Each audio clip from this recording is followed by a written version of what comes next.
All right, I think we're live. At least I assume we're live. Hello, hello. Welcome to everybody that showed up to the first of what I hope is going to end up being a pretty successful thing I'm going to do this season, doing live commentary during Thursday night football games. Obviously, won't be able to show the game itself once that starts. This is just pregame. So I pregame up because I'm pretty sure my channel will get taken down if I show the actual game, even if it's like a little box in the corner. So I'll hide that and I'll just kind of put up, box score and play by play during the actual game. But I could just leave up pregame for now. But welcome to everybody that's here so far. Hope you guys are going to enjoy a little bit of a alternate experience to your broadcast tonight. Not going to pretend like I'm going to be as good as the Manning cast, but I'll try. Now, because this is going to be such a long stream, I'm not doing whiskey tonight. I'm doing something that's going to maybe last a little bit longer and get me slightly less drunk. So I have Charles Woodson's wine here. He's got a winery up in Northern California called Intercept. Makes a wonderful Pinot. I'm going to pour myself my first of how many of her glasses this bottle is going to get me tonight. Game starts in about 20 minutes, I think. But with that, I will open the floor for questions. How you guys doing tonight? God, it sounds like I'm already drinking. Jesus. As a Texans fan, I'm just glad we didn't go 0-17. Well, you'll never go 0-17 as long as Jacksonville's in the division. I'll tell you that much.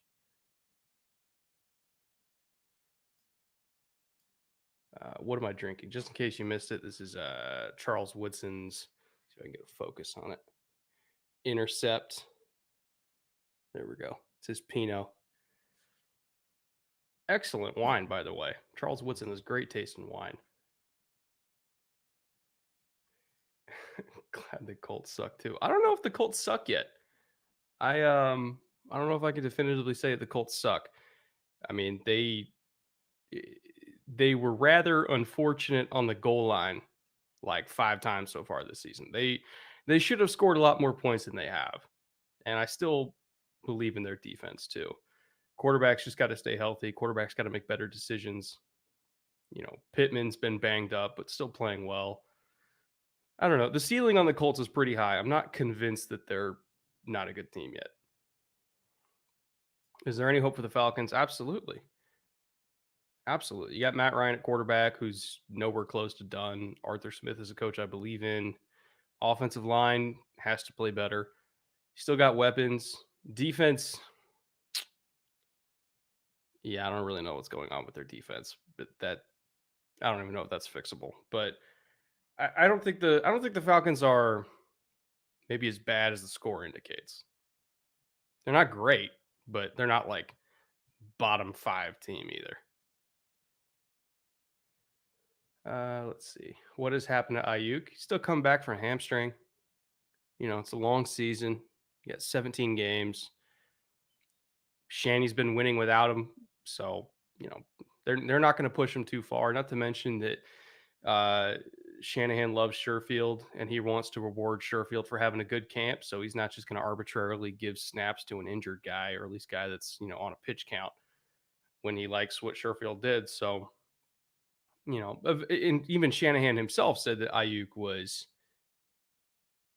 about to win the job, and then he got hurt. So give it time. It's not happening as quick as maybe we thought or hoped for. But again, he's come back from a hamstring injury. If he won the job once, he'll win it again. Just give it time. Not saying start him. Lord knows don't start him right now, but don't give him away for nothing either. In the meantime, start Debo. Can we do this every Thursday? The goal is to do it every Thursday for sure. This stream might be very interesting because I've been studying the Panthers defense all week, so I feel like I have picked up on some of their tells. We'll see if I get stuff right during the game. Gonna do my rip off Tony Romo impression, but Dolphins out of the race.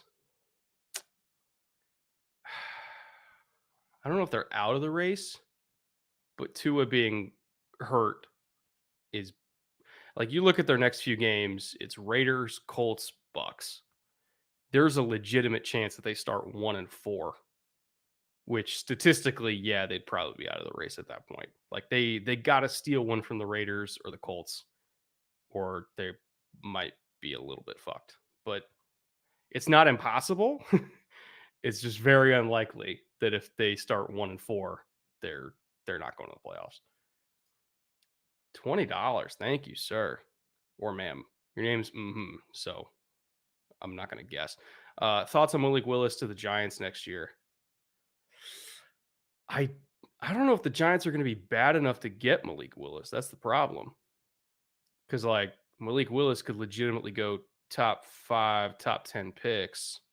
And once the Giants get healthy and kind of get their heads out of their ass in protection, like they're not a well,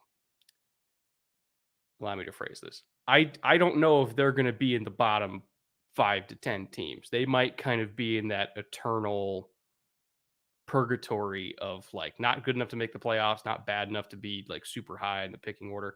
They might have to trade up. But if they do, and I don't like let's be real, if they don't make the playoffs and if they're trying to replace their quarterback, Gettleman's going to be gone anyway. If they do, I could absolutely see them trying to make a move and trade up for Malik Willis because he's a freak of nature, great arm talent, good decision maker, accurate, really mobile, like physical skill set wise. Yeah, he's got the makings for a top 5 pick. Question is, are the Giants going to be bad enough to get a top 5 pick without trading a lot of assets? And that's the part I'm not convinced on yet. Not to say they're going to make the playoffs, but I don't think that they're as bad as some of the other teams that are in the running there.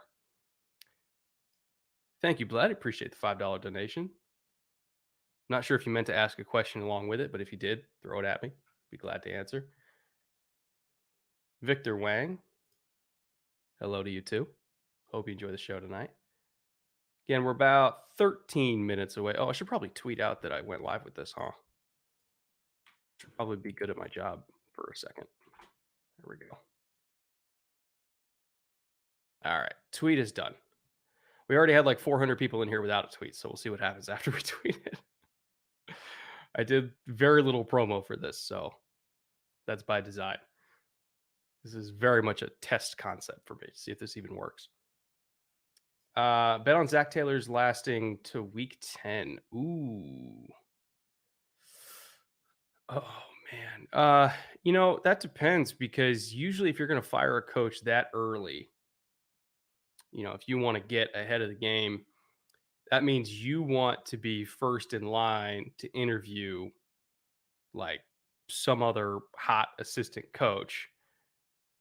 To me, the only one that makes sense if they were going to get rid of Zach Taylor because they want to be first in line to interview is Joe Brady, who worked with Joe Burrow at LSU, won the Heisman, won the national championship together, showing himself to be a pretty competent offensive coordinator. He's young, but young offensive coaches are kind of the in vogue thing to hire for head coaches these days.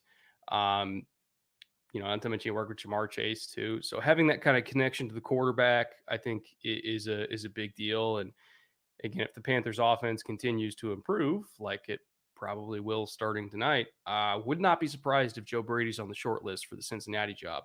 Again, assuming they keep losing and Taylor's getting fired, which I'm not saying he will be, but to answer your question directly, over under week 10, I'd probably go over, but that doesn't mean he still won't be fired by the end of the year anyway, if they want to get Joe Brady. Roger Rubio for $5. Thoughts on 49ers run game versus Packers with all the injuries the 49ers have in the backfield? It's not a backfield issue. It's a matter of scheme, offensive line talent. Like, people like to joke around like you could throw anybody in that offense and they'll put up 1,000 yards, but it's not really that inaccurate. Like if they're down to their 6th running back, I don't really care because the scheme is the scheme. The offensive line is the offensive line. Like you still got Kittle, you still got Juszczyk. Like everybody on that entire roster blocks their asses off.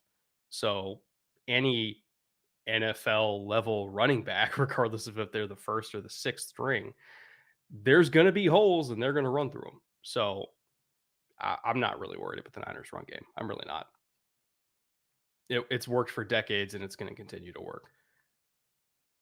Let's see, next one here. How do you fix the Chiefs defense? I'm not worried about the Chiefs defense either. Like, how many times have we seen under Steve Spagnuolo since he's got to Kansas City?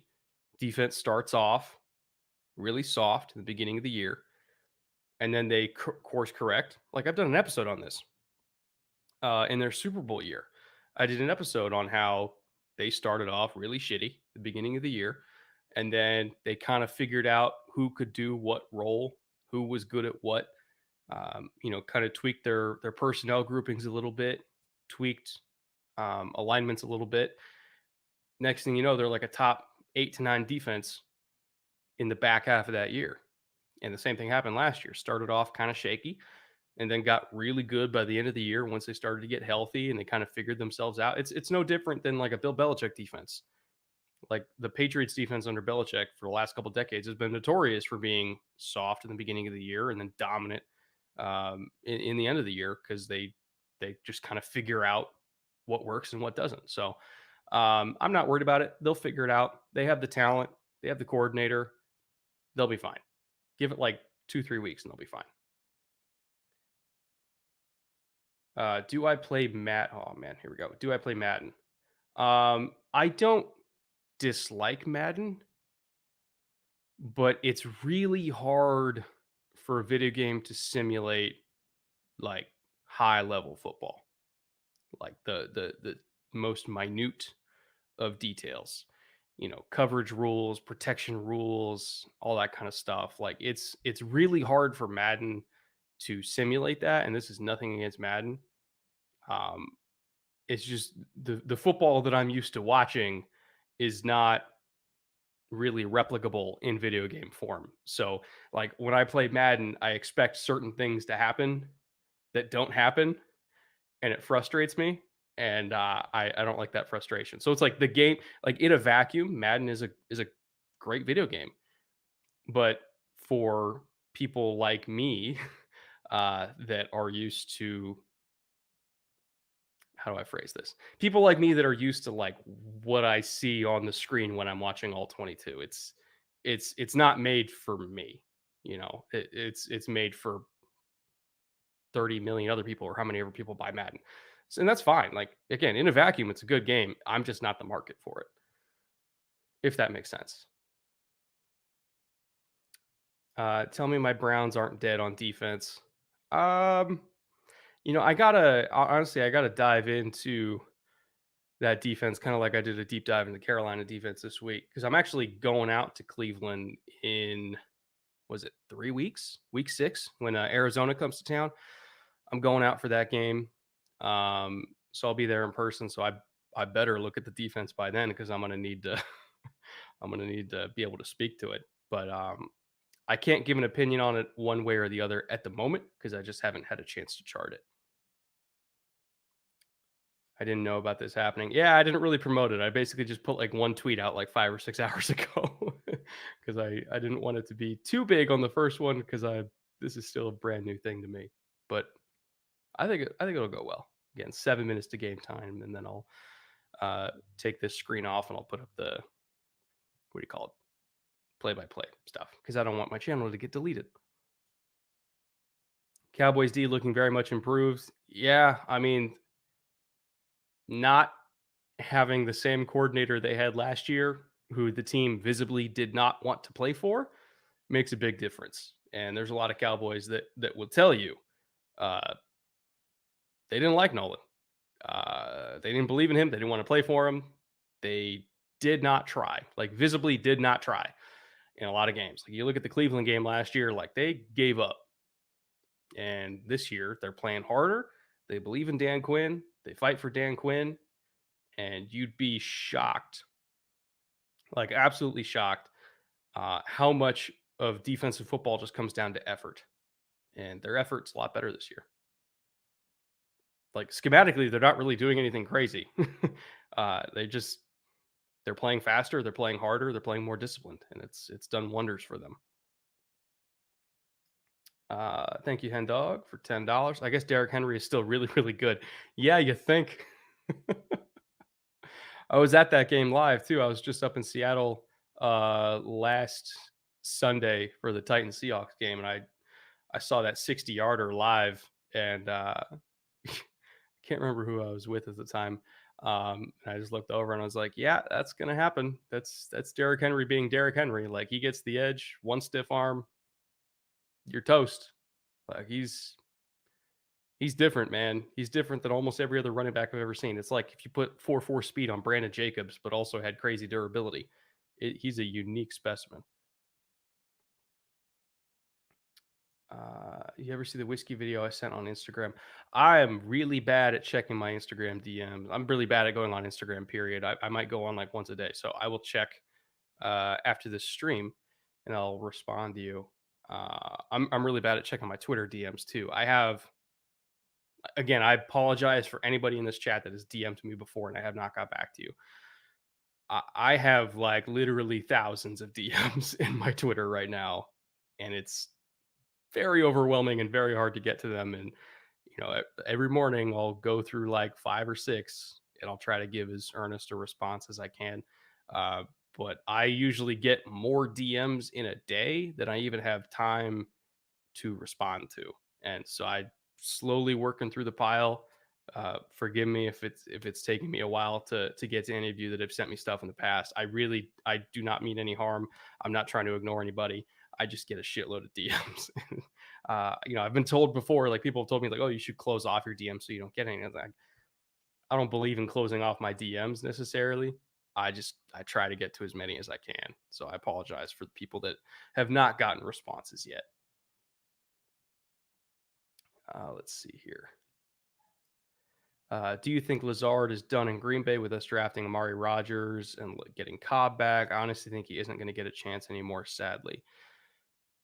Different roles, very different roles. Lazard's more of an outside guy, um, really good edge run blocker.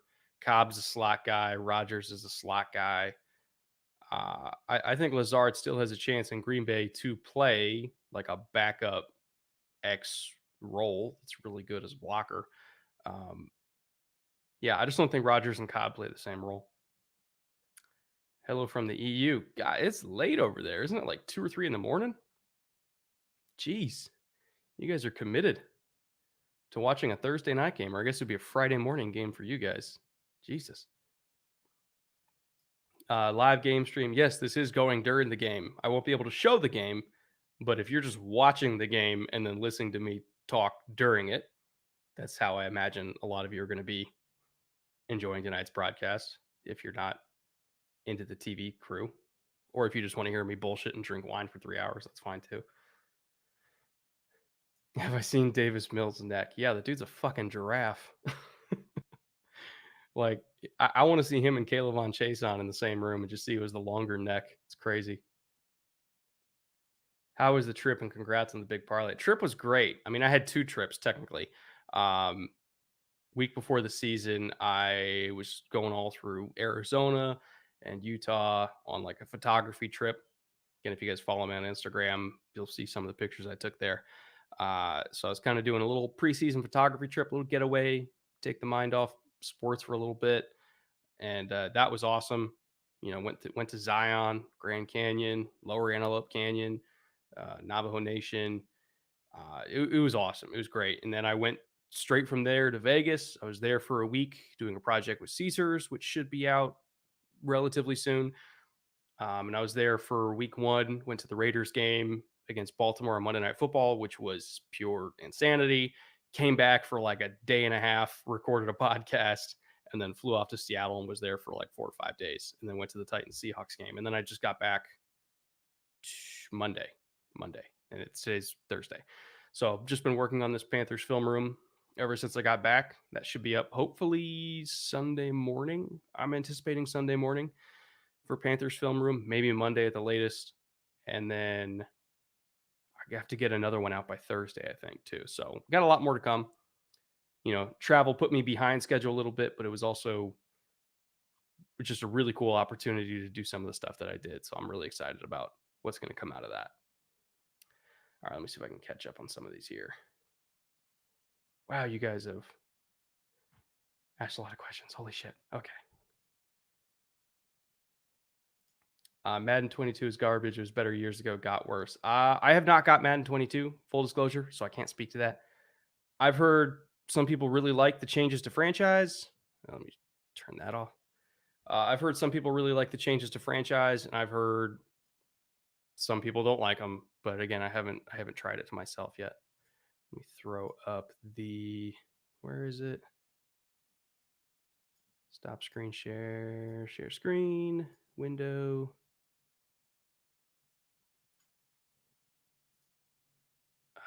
Man, where did I put that? There we go. All right, we're gonna share that. Looks like there's no play-by-play yet because I don't think the game started yet. But that's fine. Throw that up on my second monitor. By the way, I just got a second monitor fairly recently. For like the first 5 years of this channel's existence, I did not have a second monitor. And yeah, you guys were not kidding. It's kind of life-changing having multiple monitors. Here we go. Better start. Sam Donner or Teddy Bridgewater. I'd probably go Bridgewater. Personally, I'm not a big fan of the Jets secondary at the moment, at least at the corner position. Broncos have a ton of receiving talent. Teddy's been on fire. That's not to say that I don't think Darnold can't go off tonight. He very easily could. But I don't know. I get the vibe this one might go on the under. Because again, Thursday night games are kind of wacky sometimes and a little bit disjointed for offenses that only have like 2 or 3 days to prepare. So I would say the safer play is probably Teddy, but that's just me. Also, can we please acknowledge the Bengals defense? It's better. It is better. Are you still coming to Cincy for the Jacks game? Because I am going. I was going to go to that game, but because of COVID and everything like that, credentials are super hard to come by. And like I was going to do this thing where I'm going to the Bucks game in LA, and then I was going to go to the Cowboys and Eagles game Monday, and then go up to the Jacksonville by Thursday, and then go to New England, and then go back down to Kansas City. And it was going to be this whole thing where I'm getting credentialed at all these games, and it just ended up not working out because teams are heavily restricted on the number of credentials. Like by the league, they're heavily restricted on the number of credentials they can give out because of COVID. So it just didn't work out this year. So all the games that I go to this year, I'm gonna have to buy tickets for. And that trip, just in tickets alone, probably would have been like 2 or 3 grand. So I was like, I don't know if I could swing that anymore. Like I'm not gonna spend like 5 grand total on that trip. So it just ended up not working out. But hopefully next year, if I can get credentials for the games with different COVID protocols, or God willing, COVID being a lot better by then, hopefully I can make that happen. That kind of trip, I should say. All right, we just had kickoff. Darnold's coming out on the field. Go to this window real quick here. Move that over there. Do that there. All right, it's just rearranging my monitors real quick here so I can have all the game on. All right.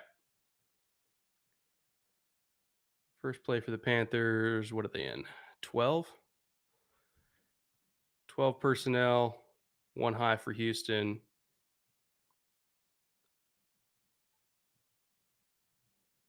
Yeah, they're going to live in that all night. Anytime they get off corners from 1 high, they're just going to throw the curl to DJ.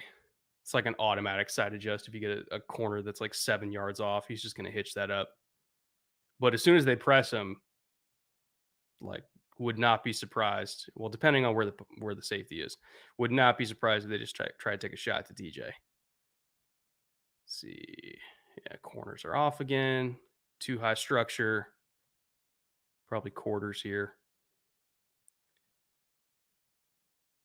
3-by-1 now.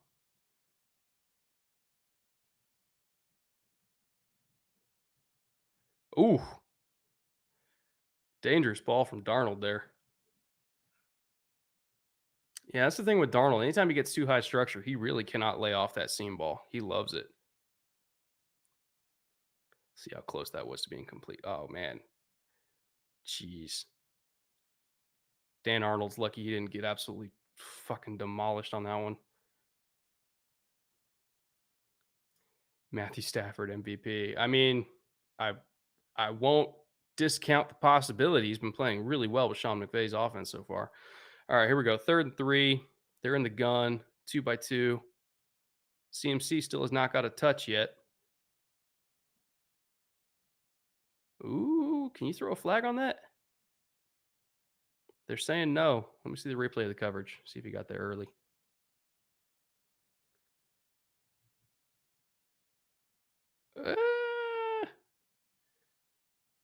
Uh, that's arguable. That's arguable. No flag. Yeah. Ooh, that might be PI. Vernon. All right, Texans might have got away with one there. Not gonna lie. Yeah, if I was the Panthers, I'd be a little bit pissed at that. It looked like he was kind of hooking his arm. Not great technique from Hargreaves there too. Like I don't know. I feel like he was way overplaying high shoulder on that on 3rd and 3. If anything, you should just be like hip to hip, make him beat you deep. Do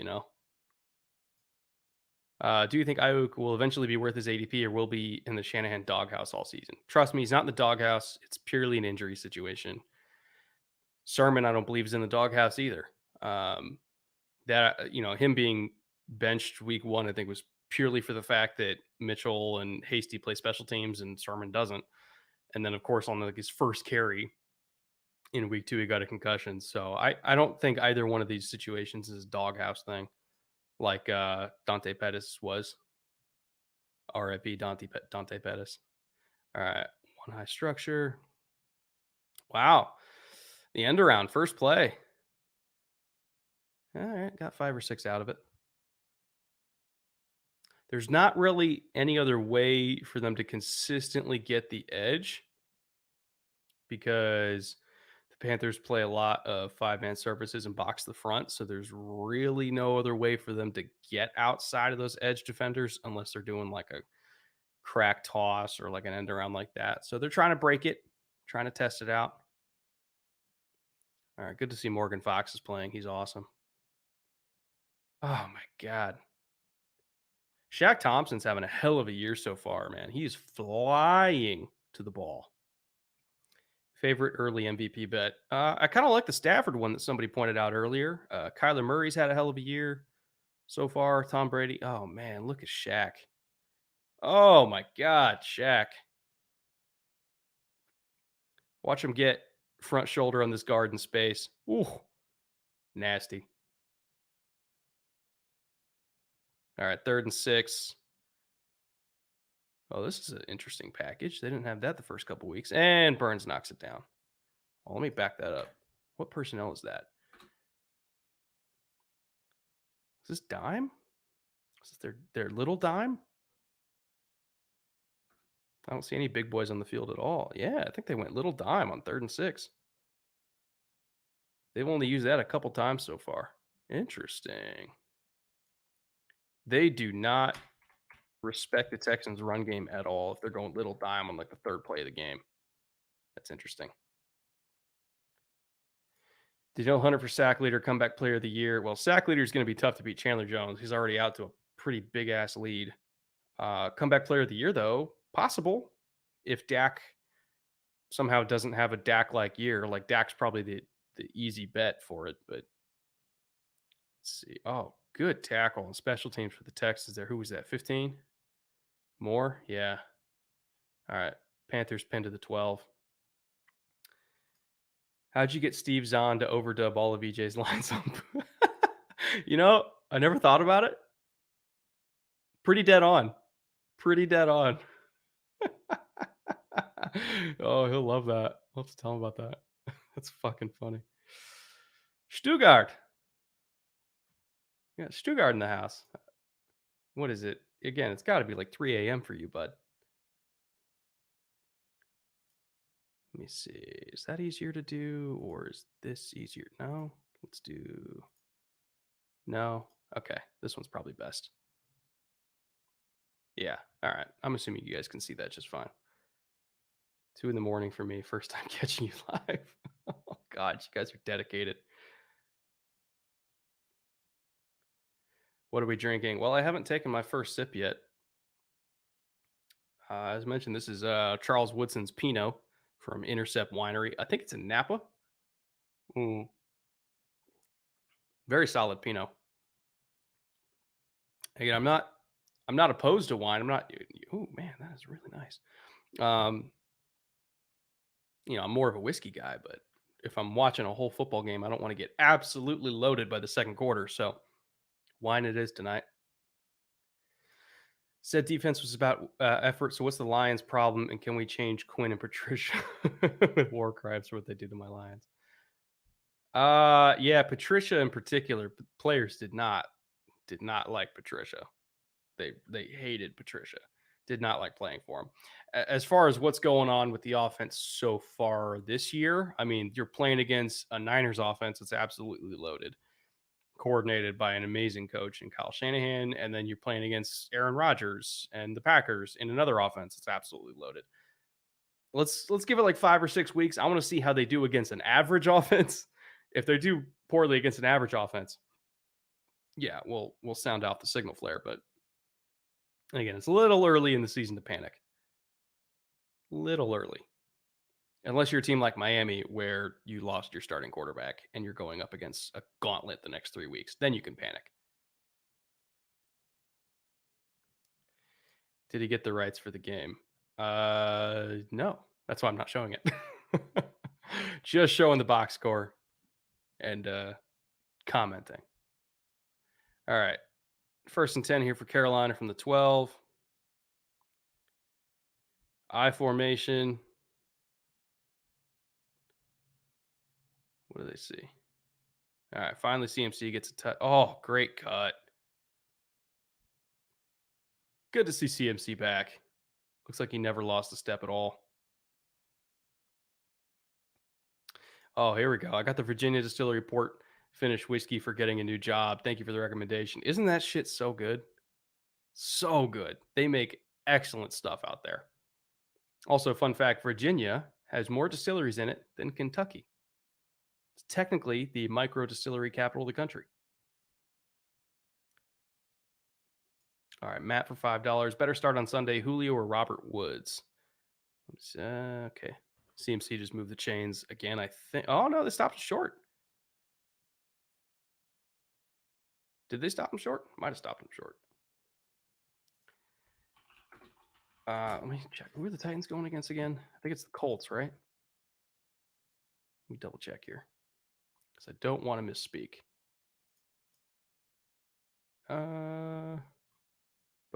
But yeah, it is the Colts. I'd probably lean Robert Woods there, to be perfectly honest. Like Julio obviously has the ceiling of Julio, but I feel like Robert Woods has just been like I'm president of the Robert Woods fan club. Carolina just moved the chains, by the way, on 3rd and 1 on a sneak. I'm president of the Robert Woods fan club. He's one of my favorite receivers of the last 10 years. Just Mr. Consistent, plays every role in that offense, line him up anywhere.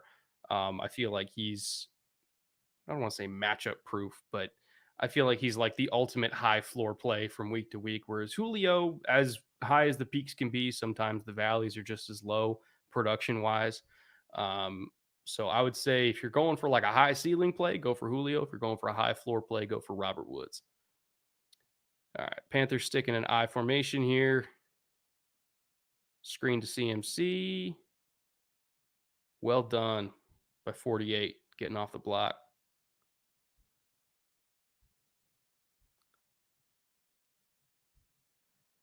See, man, it's everybody changes their fucking numbers right before the season, so it's tough for me to know who's who sometimes. I don't dislike the number rule, but I do dislike that guys were like literally changing their number like the day before week 1. That was kind of annoying me.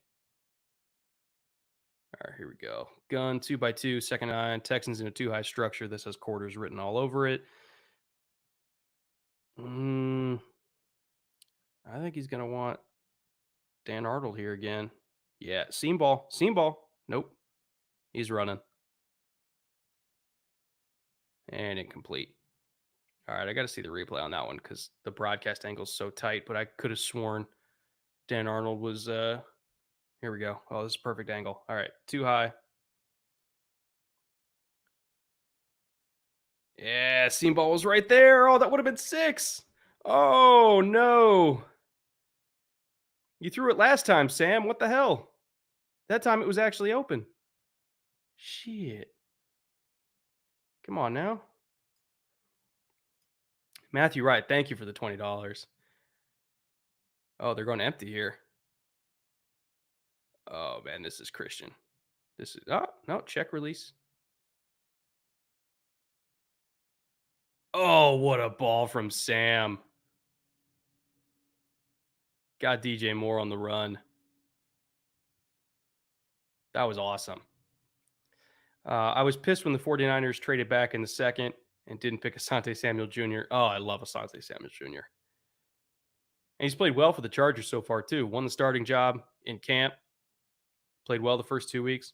Aaron Banks hasn't done much, and all the 49ers starting corners are injured. Was I justified? Absolutely, you were justified. Asante Samuel Jr. was a great prospect, one of my favorite corners in this class. And, him going in the second round was an excellent value for the Chargers. I had a higher grade on him than I had on Banks. I'm in total agreement with you. All right. Sam's ability to throw on the run has really, really shined so far in these first 3 weeks. A lot of his biggest plays have just either been him escaping out of the pocket or on boots. He's been really, really accurate on the move, which is good for this system, obviously. All right. 1st and 10, Carolina.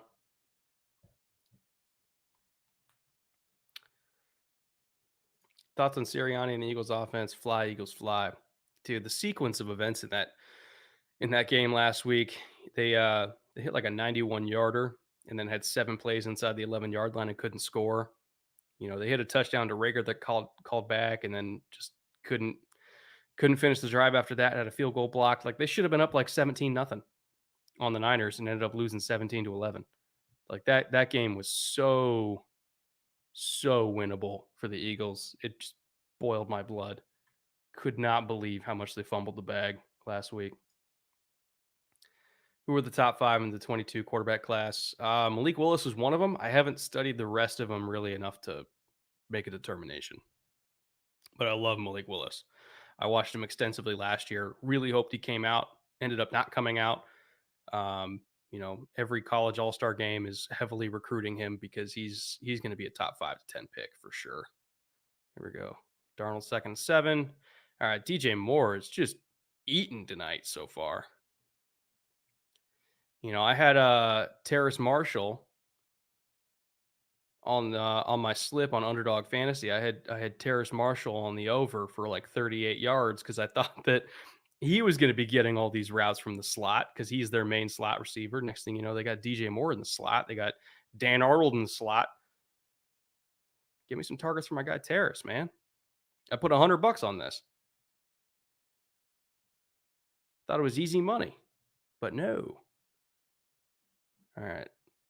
From the 6-yard line, bunch left, nasty. Oh, that's gross. That's gross. They faked the split zone and had the tight end lead block for Darnold with his feet. That's nasty. That's not a play that you expect the Panthers to run. But people forget Darnold can run, Mel. Yeah, look at the replay. Split zone. Oh, 54 had him.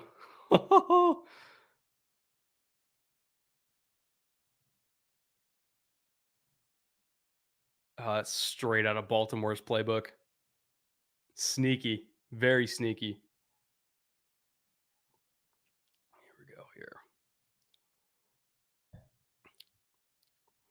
Let me know how you guys are liking this, by the way, or if you want me to keep doing this every Thursday. Again, it's trial and error. Trial and error, trying out new ways to give you guys content. Nagy versus Taylor, first coach gone. Taylor, for sure, because Nagy's got Justin Fields rolling out there. They're not going to fire, coach middle of a rookie's first season. No way. PPR start Julio or Robert Woods. Woods, as I said earlier.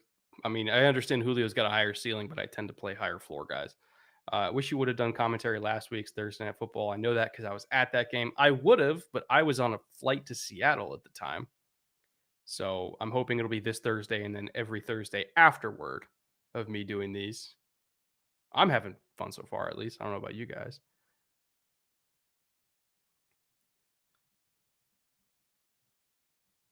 I don't know who I should talk to get licensing to actually show the game while I'm talking about it, but maybe one day. All right, so what is it? Carolina 7-0.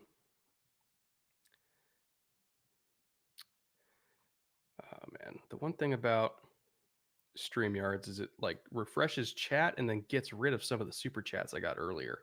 So I apologize if I missed some. Because StreamYards is notorious for like not showing me all the super chats. Thoughts on Mac Jones? He's looked exactly like he should, honestly. Like not overwhelming physically, but good decision maker, good movement in the pocket, accurate.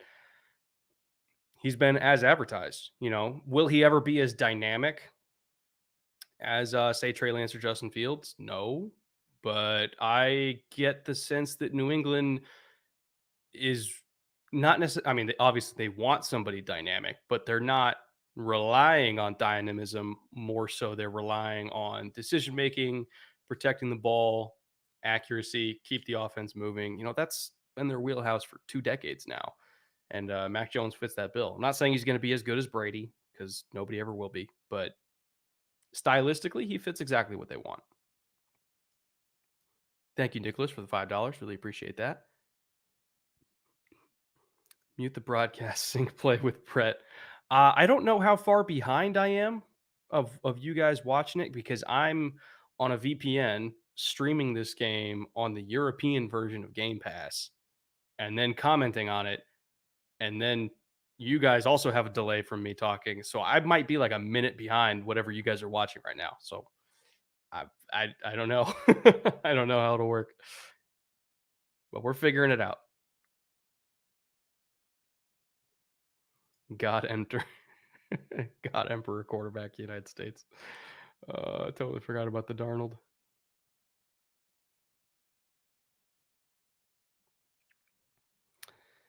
All right, halfway through the first quarter already. Davis Mills up here for another drive. Panthers in base. Cover 3 strong rotation. Honestly, getting 6 yards out of that run is better than most people do running in between the tackles against Carolina. So that's a win for Houston. I can count on one hand the amount of runs inside the tackles that I've seen get for 5+ yards in the first 2 weeks. Honestly, zone runs are not what you want to do against Carolina. You want to go like right at them if you can. You got a better shot. Yeah, see, there we go. Mark Ingram running to the wall, but they running right at him, and just let your running back figure it out. It's when you try to run side to side because their edge guys are so good at boxing the front, and you got Shaq, he's so fast. When you try to run side to side, that's where their interior 3 of Morgan Fox, Derek Brown, Daquan Jones, all those guys, that's where the interior 3 really wrecks the games when you try to go lateral on them. They absolutely destroy zone runs. You got to go right at them. So far, Houston's doing that, and they've had a little bit of success here. I know it sounds counterproductive, like don't run right at the 330-pound defensive tackles, but it's better than the alternative. All right, here we go. Single high structure again. Looks like 3 strong. Again, there's Ingram going right at him. Another 6 yards. Pound it, pound it, pound it. That's the game plan. We're probably due for a play action shot here, though. Because if they're just going to keep giving you one high, you want to dial up like spear concept. You get a high cross here. You get a deep post. Excuse me. You get a high cross and a deep post against one high. That puts the free safety in conflict. One of these guys is going to be free, unless you're in cover 1 and you have corners that can actually run with a high cross. Which, good luck finding 2 guys that can do that. All right, 1st and 20. If you're going to go PA, you're going to take a shot off play action. Now's the time to do it. They're in gun. They're not going to do it. Good ball from Davis Mills. Get 11 back. Really good ball from Davis Mills.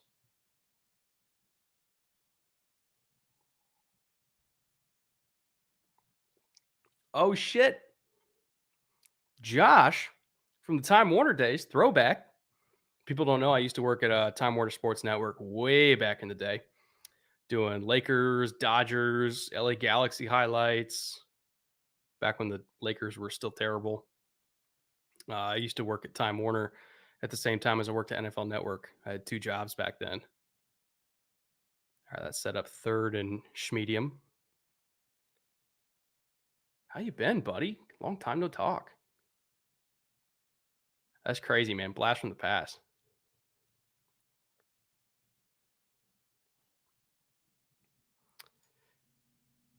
How much hate you got because of Ayuk? Still hope. Ah, yeah, he'll be fine. He's just come back from a hammy. I'm not too worried about it. All right, here we go. Third and 6. Ooh, yeah. There's that creeper. There's that creeper. They brought it a different way. So what Carolina likes to do on third and medium is they'll get into an even front, two wide nines, two four eyes. They'll mug up either a safety or a linebacker on the center. They'll look like they're going to bring 5 or 6 guys, but you don't really know. And you can see in the replay here, you don't know which of these are going to come and which are going to drop. They ended up, they dropped a 3 tech. They don't normally do that. That's new. That's brand new. They have not done that yet this year. So it's still a simulated pressure, but they brought it an entirely new way that time. Okay, what was that? First, because I got to chart that. First quarter, 3:30. I'm going to be working on this film room like while I do this stream. I really got to get that down. That's a totally new pressure. First and 3:30. That's fascinating. All right, they've been holding some stuff back. Interesting, Phil Snow. Interesting. Don't mind me just taking notes in the middle of this game. Yeah. Okay. How do I describe this? So like their favorite kind of pressure on third and medium is they'll get into their 2-4-5 nickel package and they'll have a nose, a 3 tech, and the two edges are standing up, right? And then they'll mug up one of the linebackers, usually Shaq, on the center, and present like they're rushing 5. And then they will usually rush the two down defensive tackles. And then the other two can be either one of the edge rushers. It can be Shaq. It can be Jeremy Chin coming from the nickel. It can be Burris, slot corner, any of those guys. They're still only rushing 4. You just don't know which 4 they're going to rush. And like the center has to slide for the mic.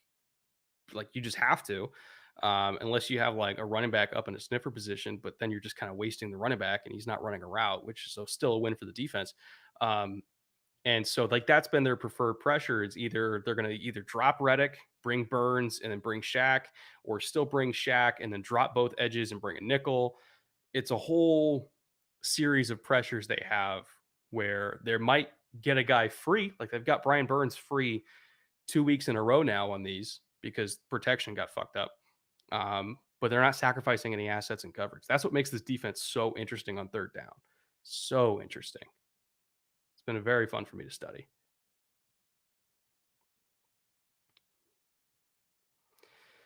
Let's see here. Let me try to catch up on these comments. Film room going to include tonight's game. It is. It is. It absolutely is. That's kind of why I'm waiting a few extra days to release it, is because I wanted to see if they changed anything for this game, which so far they have, or at least they've changed a certain pressure they run. They've brought different guys and dropped different guys. It's a new wrinkle that I'll see if I can throw in there.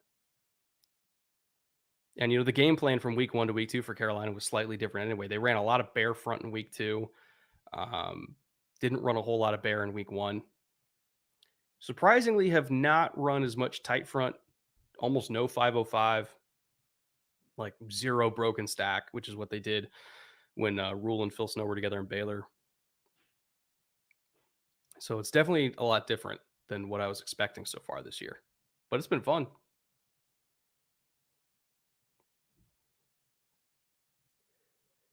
In your opinion, was the Titans loss to the Cards a fluke? I don't think it was a fluke because it wasn't like a whole bunch of weird stuff happened. Like protection just got beat over and over and over again because the Cardinals pass rush is really good and Kyler went Super Saiyan because he's Kyler. Like I just think they just straight up got their asses kicked. Like I don't think it was a weird thing. Like the Eagles game this past week was weird because of their kind of collapse in the end of the first quarter where like it was like a 14-point swing. Good ball from Sam. Again, DJ Moore. He's going to get like 200 yards this game. Really happy I did not bet the under on DJ Moore. Jesus.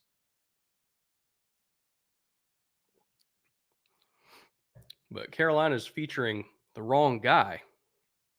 Because again, I got 100 bucks on Terrace Marshall going over for 38 yards, and he still doesn't have a target. Getting killed out here. Bailey Smith for $10. Thank you, Bailey. Here we go.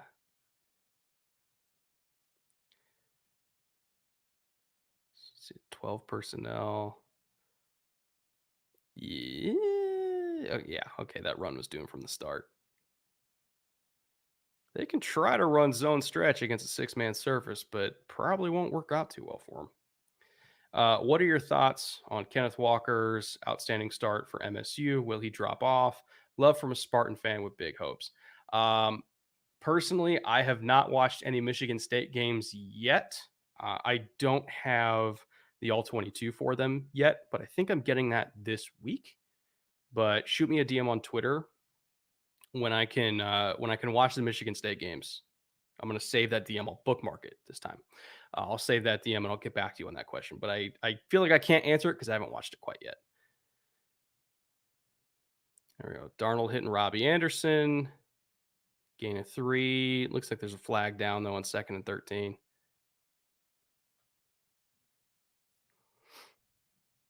Oh, Marshall does have a reception. Okay. All right. 28 more yards to go, boys. That's all we need. I love those short TikTok contents. Keep those up. Yeah, people have liked those. I want to do more of them. I kind of had to immediately get into high gear on this Panthers video when I got home. But like when I can get into more of a routine, I want to have like one day out of my week where I just churn out TikToks and just have enough to kind of post for the week of just, plays that I see, one-off little things that I want to talk about that don't really fit into a film room. Oh, CMC got the edge. Is that 10-yard gain, first down? But yeah, people like the TikTok so far. And I'm still kind of figuring out best way to use it, but I've enjoyed it at least.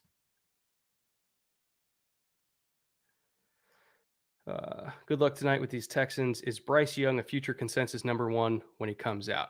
I am not going to be biased in this at all because I'm a modern day alum, and Bryce Young is the greatest thing since sliced bread, especially come out of modern day. I will never be biased or unbiased when it comes to Bryce Young. To me, he's going to be a number 1 overall pick, and I will hear no arguments to the contrary. Go Monarchs. Also, how crazy is it that modern day, arguably the best high school football program in the entire nation forever, used to be a feeder school to USC, and nobody would ever try to compete for modern day recruits against USC. Now Bama is just walking in there, putting their nuts on the table and taking whoever they want. Like USC's recruiting has fallen off so much. If they can't even get anybody from modern day, like the ultimate feeder school, and they're letting them walk across the country to USC, program's in a sad state. Very sad state. Starting DJ Moore tonight in fantasy. Well, congratulations on your win.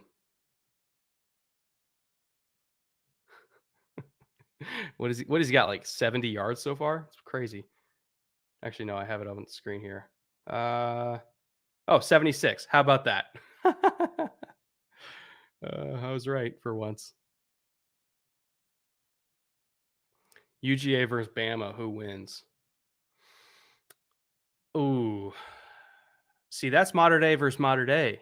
That's JT Daniels versus Bryce Young. That's like choosing my favorite kid.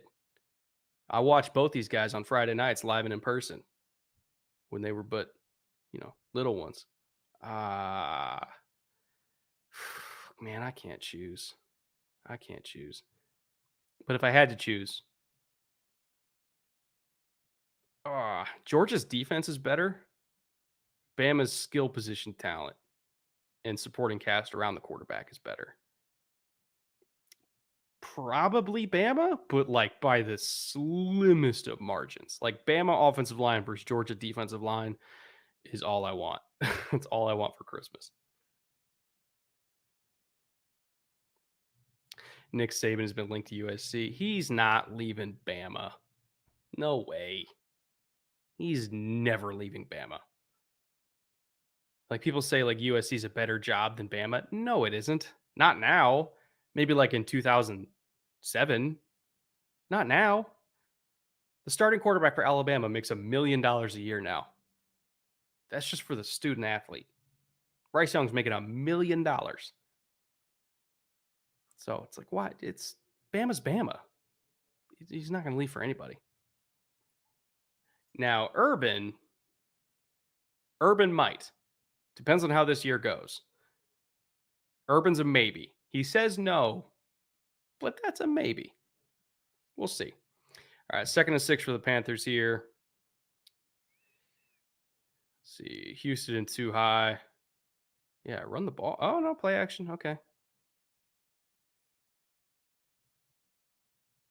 Ball's a little high, but CMC makes something out of nothing. Still gets first down anyway because he's CMC. Sounds about right. Bring in Fatty. Man, I'm not going to disturb a cat when he's napping. I'm not a criminal. He's in the laundry basket having a grand old time. I could never disturb him.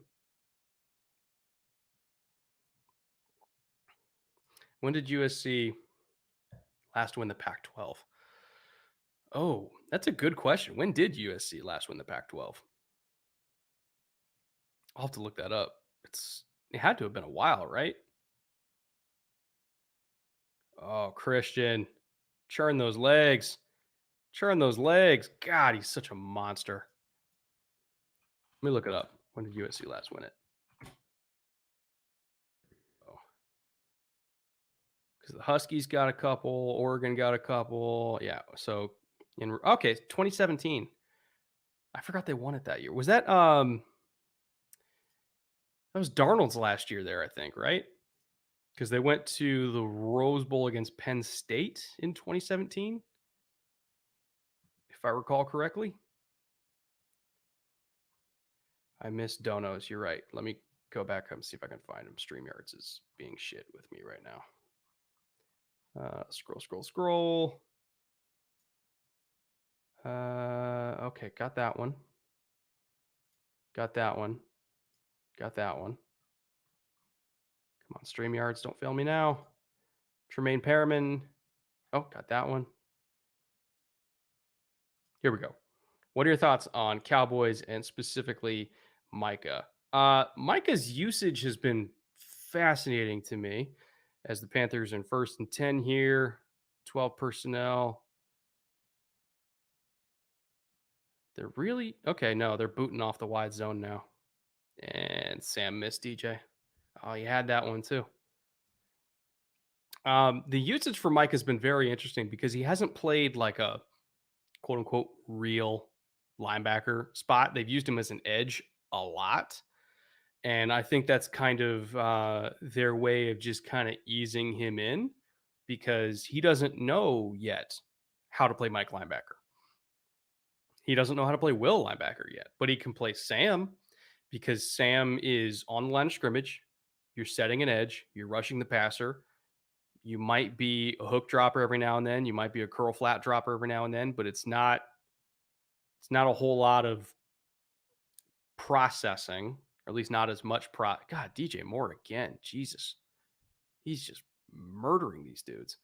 What route was that? Was this man? All right, cover 3 strong. They're rotating away from him. And he just settled. Yeah, man, he's just going to eat all night like that if they keep doing that. But yeah, it's not the same type of read and reactability that you need at Mike and Will. There's not the same type of reads that you need to do.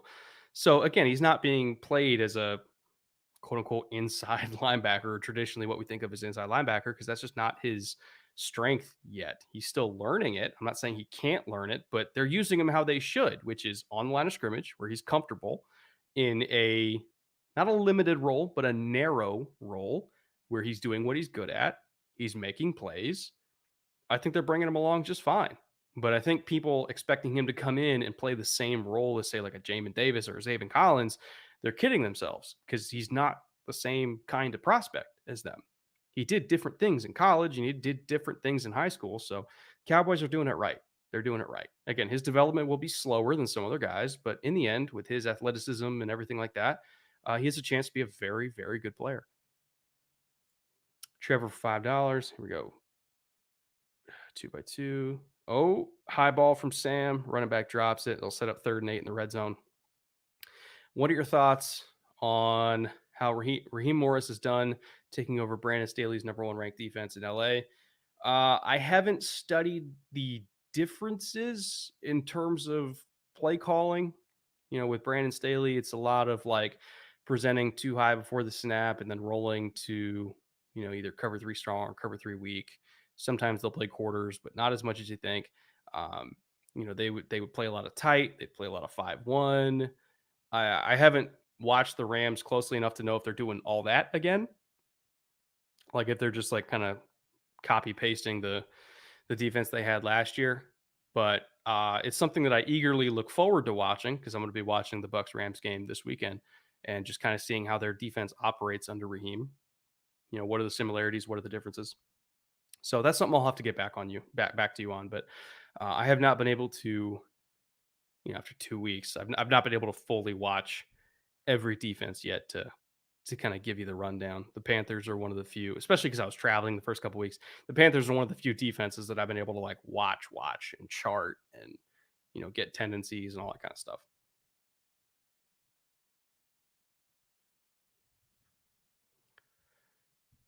Okay, let me see if I missed any others.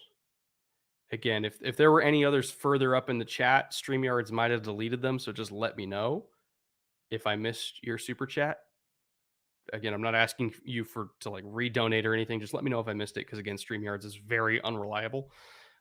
Sometimes, like if enough comments come in, it'll just like delete old ones. So just keep me updated if I missed yours. Panthers are for real or Texans suck? Yes. Does that answer your question? Yeah, 4th and 1 here. They're going for it. Bunch left nasty. Ooh, that's going to be close. I don't know if he got it. We're going to need a review on that. That was a great fill. Was that Cunningham that filled? I don't know if he got it. Let's see here. Oh, he didn't get that. He did not get that. Point all you want, Sam. He did not get that. No way. Yeah, I think that was Cunningham. What a play. There's no way he got that. I don't know if they're going to do a review, but there's no way. Good play, Texans. Here we go. Let me catch up here. If Miami is looking back, but I was wondering, how Miami is looking. Sorry, totally did not read that correctly. The game against Buffalo was a little bit of an aberration. You lose Tua super early. Jacoby Brissett does not play well at all. Not to mention Josh Allen doing Josh Allen things. I think week 1 Miami is a little bit more representative of what they are as a team. They protect the ball, they play defense, make just enough plays on offense to win. I never expect this team to put up like 30 points a game, even with all their skill position talent. It's not like when you get all your dynamism from your skill position players as opposed to your quarterback, it kind of has a different ceiling on offense. Like, yeah, there's a couple games you're going to pop off when like Waddle makes a play or Will Fuller makes a play, but without an athletically dynamic quarterback, with very few exceptions, uh, it does put a ceiling on your offense a little bit. Again, they're functional, they're fine, I think, with Tua, but it's not the same as, say, Buffalo when you have a dynamic quarterback like Josh Allen that can do things that 99% of humans just can't do. So I think they're a good overall team that, with a healthy Tua, would win 10 or 11 games. I had them winning the division because I really love their roster. I love their coaching staff. But without Tua, without even just that stability at quarterback, again, I think this team was kind of on a razor's edge and they were depending on Tua to stay healthy to just guide the ship. And without him out there, I think Jacoby Brissett is a big enough wild card in a negative way that it can lead to games like what we saw against Buffalo where they just get absolutely fucking wrecked. So their next 3 games that Tua's not going to play against the Raiders, which are a good team, against the Colts, which ignore their record, they're a good team, and the Bucks, they're a juggernaut. They could be 1-4. And I think they would have had a legitimate chance to be 3-2 with Tua. And that's the difference between having Tua and not having Tua. That's the difference between having a stable quarterback situation and not having a stable quarterback situation. Is all of a sudden you might be looking at 1-4 and you might not make the playoffs at all. So again, I love the roster. I love the coaching staff, but that injury just kills them. Davis Mills has thrown some nice balls. Not going to lie. He's not looked too bad so far. I have not really seen any egregious mistakes, which against this defense, which prides itself on making young quarterbacks make egregious mistakes, I'll take it. Is Christian in the medical tent? Is that still a thing?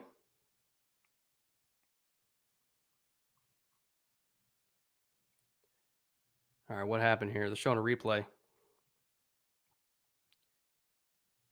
Pull a calf, maybe?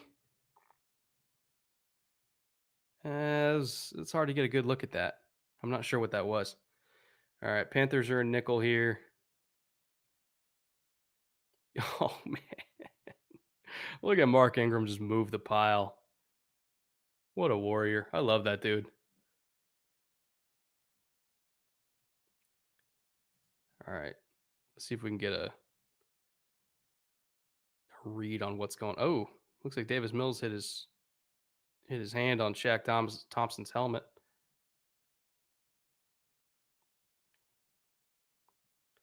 See if I can catch up on super chats here. All right, Panthers still in nickel. Yeah, they're in that 4-2 over that they love. Single high structure. Philip Lindsay sighting. All right, moving the chains. Texans have had some decent success running the ball just straight at Carolina. They're really staying away from wide zone. They had like the one end around to start the game to try to outflank the edges, but other than that, they've really stayed away from the edge run game, which I think is a good idea because the edge run game is how Carolina wants you to try to play them because they're just way faster than everybody. All right, jet motion. Are they going to go for a flare screen here? No, it's another give. Oh, oh, Derek Brown just ate Philip Lindsay. Like straight up ate him. Good Lord.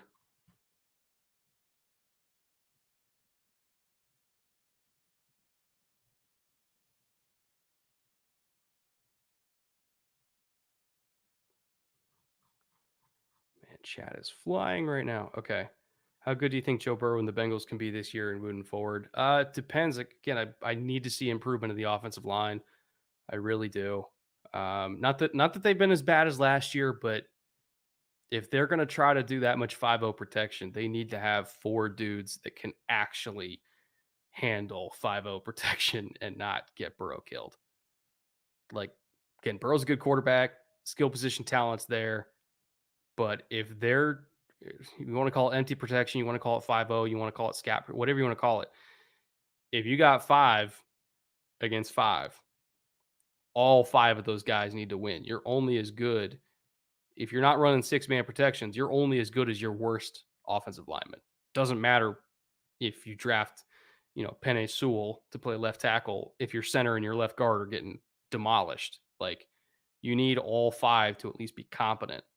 And that's what makes a good offensive line. It's not the top of the strength of your offensive line. It's like how bad is your weakness? And interior, they're still getting killed a little bit. So they need to improve that, or just run 6-man protections. Give these guys help, and then they'll have a shot. All right, here we go. Second 11, pounding it with Ingram again. This time they're only getting 3. What if you're going to run inside the tackles with Ingram? Do it under center. Do it under center. I don't know. Shotgun runs. Oh, penalty on defense. Shotgun runs where he's not taking like as downhill of a path. Offsides on Burns. Let's see here. Oh, yeah, he's just lined up offsides. By a lot. Jeez. Seems he's out. Oh, hammy. That sucks.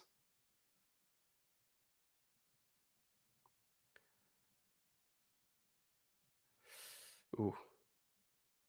Davis Mills just got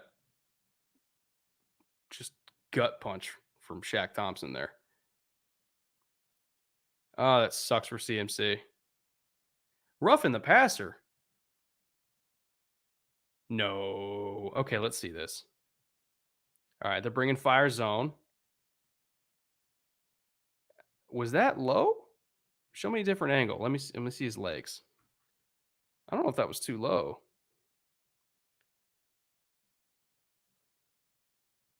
That's thigh pad. Come on now. Like, I know I'm wearing a Texans jersey, but Jesus Christ, guys.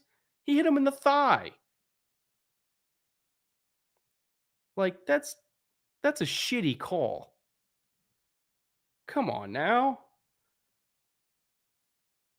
God, I hate. Swallow the whistle, ref. Unless you're absolutely sure. Come on now.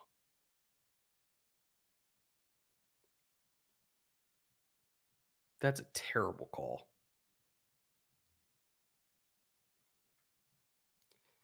Orlovsky mentioned Panthers run some college D schemes. Have you noticed this, and how long will it work?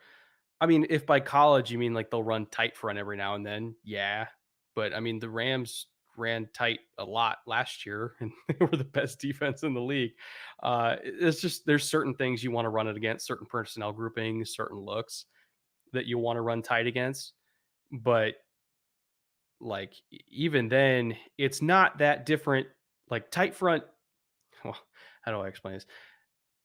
Tight front accomplishes similar things in terms of gapping out an offense to like a bare front.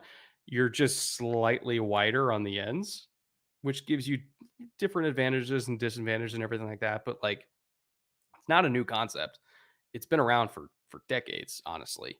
Um, and yeah, it's more prevalent in college because they'll play 3 down tight and then drop 8. But the Panthers version of tight is it's still 5 men on the line of scrimmage in a 5-man surface with 2 linebackers. It's essentially the same thing as like a Wade Phillips 1 gap 3-4. Maybe the defensive line techniques are different, but like alignment wise, it's not that different than like traditional 3-4. It just happens to be 9, 4-eye, 0, 4-eye, 9, as opposed to 9, 5, 1, 3, 9. But it's very similar stuff. So it's like, yeah, technically it's college stuff, but like, they don't use it that often, at least not as often as I thought they would. But in terms of like gap responsibilities and stuff like that, it's not as new and wild as you think it is. It's again, it's tight is a way, and even then college, they're moving away from tight front anyway because people realize you could just pin and pull them to death, or like you run belly, and you can just kind of outflank them to the edges. Which is why, not to go on a tangent here, that's why the Panthers run so much 5-2 with the interior 3. Basically either running bare or tight or something in between. Is because at least when the guy's still on the edges, if you want to try to pin and pull, you still got a guy out there. If you're trying to down block on the 5 technique or on the 4-eye, you still have a guy there that can come downhill and gum everything up. So I have no idea if that made any sense to anybody that was just listening to me try to explain that, but that's part of what the film room is going to be about. Of like, yeah, they'll run tight front, but it's still in a 5-2 surface. It's still basically 3-4 principles. It's just with a slightly different alignment. Sorry if that did not make sense. I tried to explain it as best I could, but without visual aids, it's a little bit tough.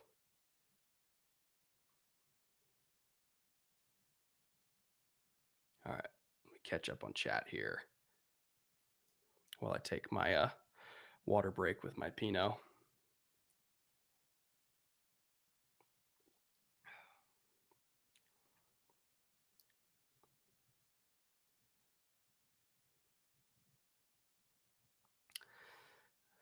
You're starting Philip Lindsay. Who hurt you? Why are you starting Philip Lindsay? Do you have nobody else? I got 500 on Panthers -8. Yeah, me too, bud. Not 500, but I do have money on it. There's still a chance, though. Like they don't need Christian to, still cover that. It would help, but they'll be fine. Well, maybe not fine, but they still have a good shot at covering that. The Texans are scrappy, but I don't think they quite have the firepower to keep up with Moore and Marshall and Robbie and like even without CMC. I don't know if the Texans can match that blow for blow.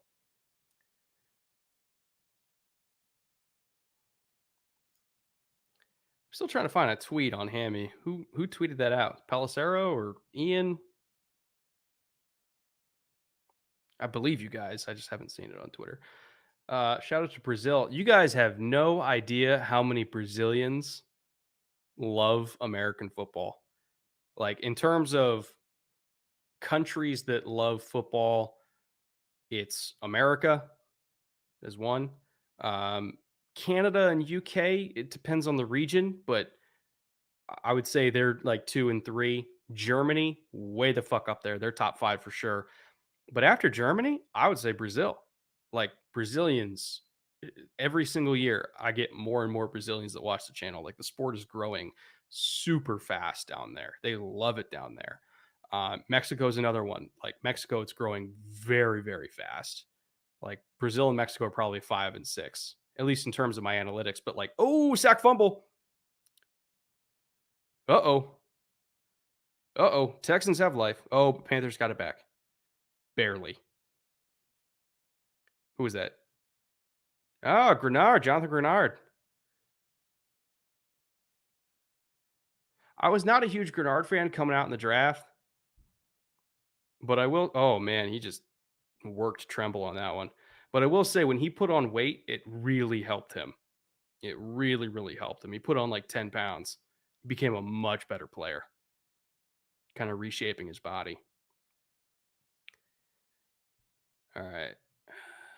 Texans in a too high structure. There's no way they're bringing that slot. Yeah, they're not. Oh, good play. That's not a catch though. That's not a fumble. That's a DPI. Or not DPI. PBU. Texans defense came to play today. They gave up the one touchdown, but other than that, I feel like they've acquitted themselves pretty well, all things considered. My pick on the under is doing pretty well so far, but I do need Carolina to still cover that 8-point spread, if possible.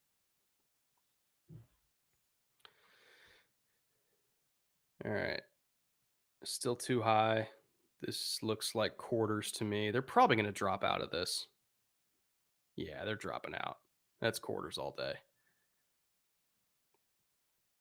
If they brought pressure on that screen might have been housed. So good call on them not bringing pressure on 3rd and 15 when they didn't need to. There was no discernible reason to actually bring 6. They don't need to. Thoughts on Nevada's Carson Strong and Ole Miss's Matt Corral, future first round picks? Corral probably, because he's very physically talented. I watched him a little bit last year when I was watching Elijah Moore. He really jumped out. Super talented kid. His game, was it next week or 2 weeks from now against Liberty. You're going to get Matt Corral versus Malik Willis, 2 first-round quarterbacks. Carson Strong, breathtaking. Fumble. All right, Houston got it back. Carson Strong had a throw week 1. It was like a far hash bomb that went like 60 yards. I was like, good Lord, that arm talent. He's really, really physically gifted, but I haven't watched him enough to really have an opinion overall on his grade. But arm talent certainly there. Brian, post it again, just so I don't miss it. I would love to answer your question. See if I can catch up on chat here.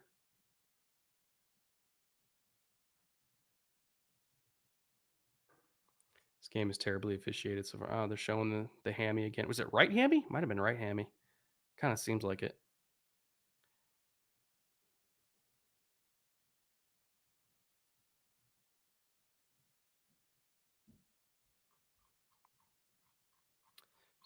Scroll. So the super chats don't get deleted. Fucking StreamYards. I really got to get used to OBS and do that instead.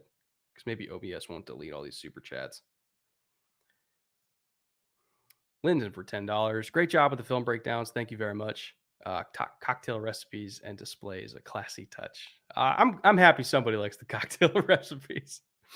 It's just like that's one of those things where it's like whether people like them or not, I was gonna do it just because I like them, and in the end, it's my channel, so I'm just gonna make what makes me happy, and those make me happy. But I have kind of moved them to being cocktail outros rather than cocktail intros because new people that would come to the channel would be clicking on a thumbnail for football and then get greeted by like a slow motion cocktail montage and be like, "What the fuck is this? Like, what am I watching here?" So I changed it to outros so that new people to the channel won't be super confused by what we do here because I know this is a very unique football channel. So I think that's helped as ever since I transitioned to outros, made it a little bit more palatable. If the Panthers defense continues to vomit, Texans still won't score. Yeah, Pern is probably right about that. Sorry for that, Brian. Again, if you've thrown it in chat, I'm working my way to it. I promise. Scrolling. Slowly getting down there.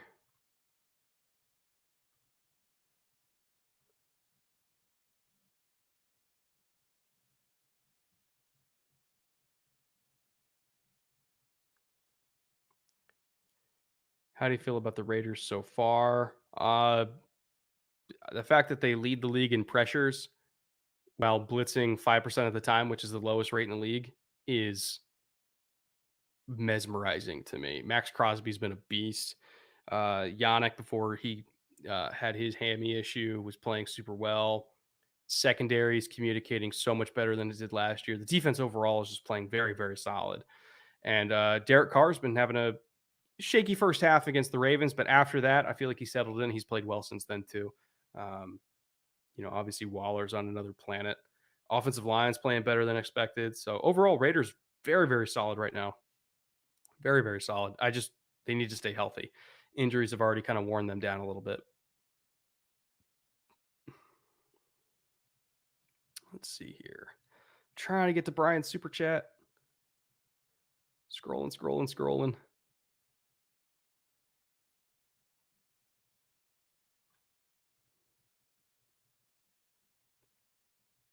Okay. It's got to be here somewhere. Did he already throw it in? Did I miss it a third time?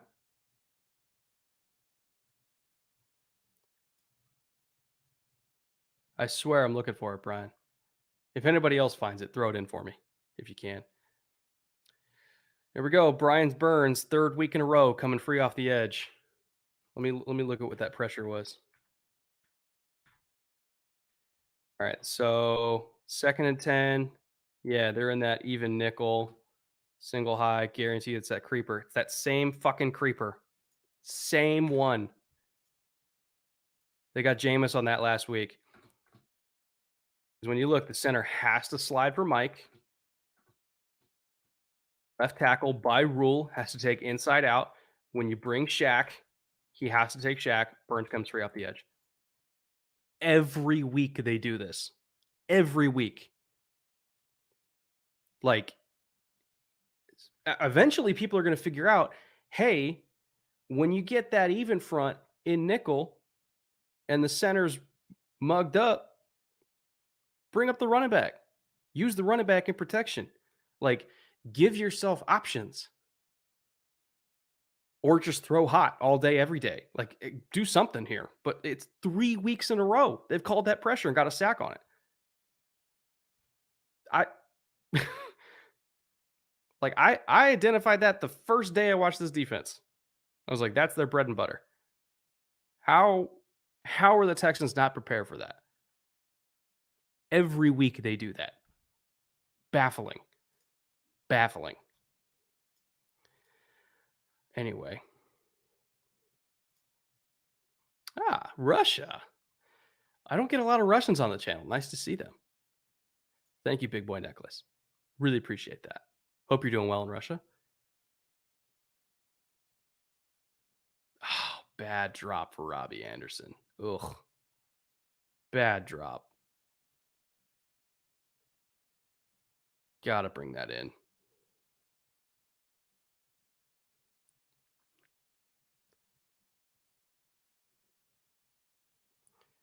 All right, going through chat.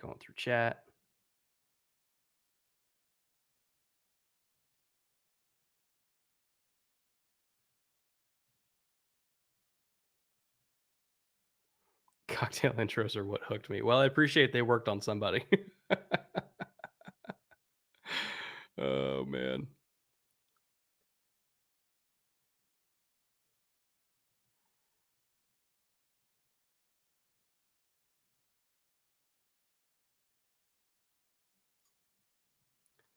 Refresh that.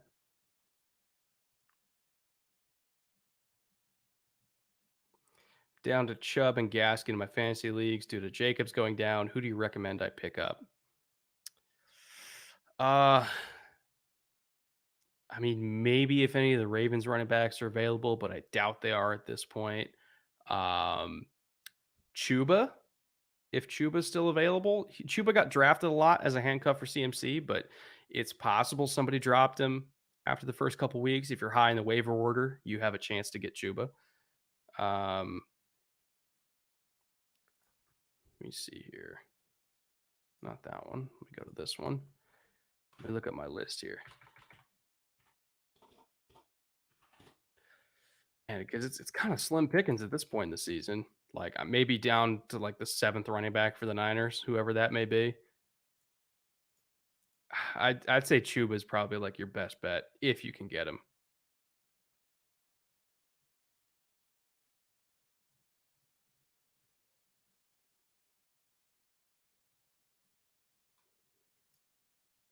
This fucking guy. How you doing, 5 points? Nice to see you, bud. I'm still trying to find that super chat I missed. Like, I swear I'm updated in my chat. Like, this is like the most recent message that I'm seeing. 5 points. I'm drinking Charles Woodson's Pinot from Intercept Winery, if you're curious.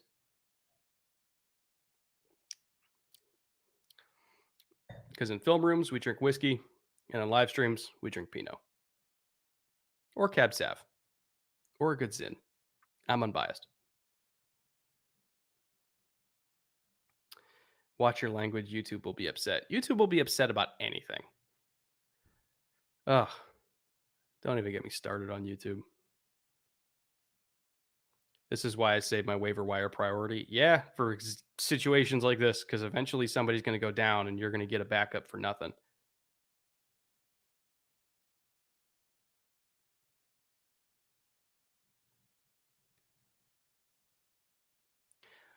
Okay, how about this? If I missed your super chat because this is such an unreliable StreamYards is so unreliable for me, DM me on Twitter and I can throw it up that way.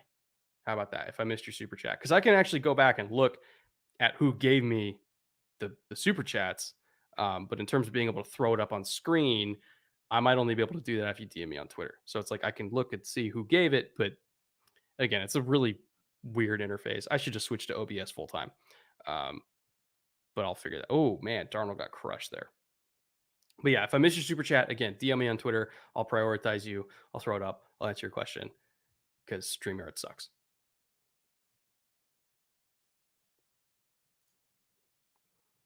Or a perfect shot if you want to throw it like right now. I'll be able to do that. All right, 4th and 9. Texans are going to get the ball back with a 2-minute drill. All the pressure in the world on Davis Mills. But it's only a 7-point game.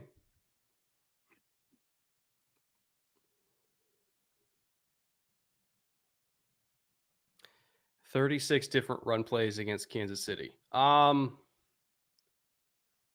suppose it depends on how you define different, because they repeated some concepts, but they just did it out of different personnel groupings, different formations, different motions. Like, they didn't have 36 different types of runs. They just ran, I don't know, maybe like 10 different types of runs, 3 to 4 ways each, if that makes sense.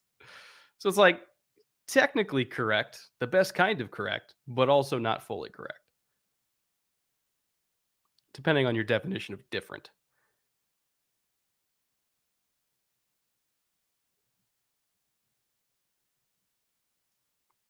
McAfee took the over on a Thursday game? Thursday games are always sloppy as hell. I would never, unless the line was like super crazy. I'm rarely going to take the over on Thursdays. They're usually so sloppy offensively, which is proven to be true so far. We got 7 total points.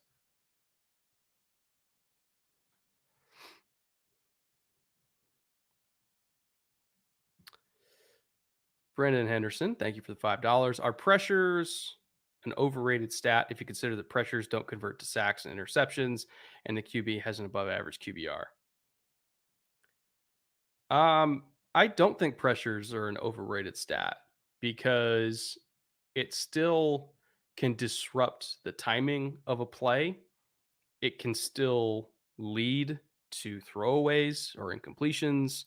It can lead to turnovers. Um, and I would much rather prefer pressure than no pressure. If that, which I know sounds like a very obvious statement, but like if you're getting a quarterback off his spot and he has to speed up his clock, or if he has to run and try to make a harder throw on the move, like yeah, there's some quarterbacks where there's not really a drop off in performance when they're inside of the pocket versus outside of the pocket. You look at Mahomes, you look at Herbert, those kind of guys. But for the vast majority of quarterbacks, you move them off their spot, they're going to be worse. So I don't think pressures are an overrated stat personally. I just think you have to contextualize them.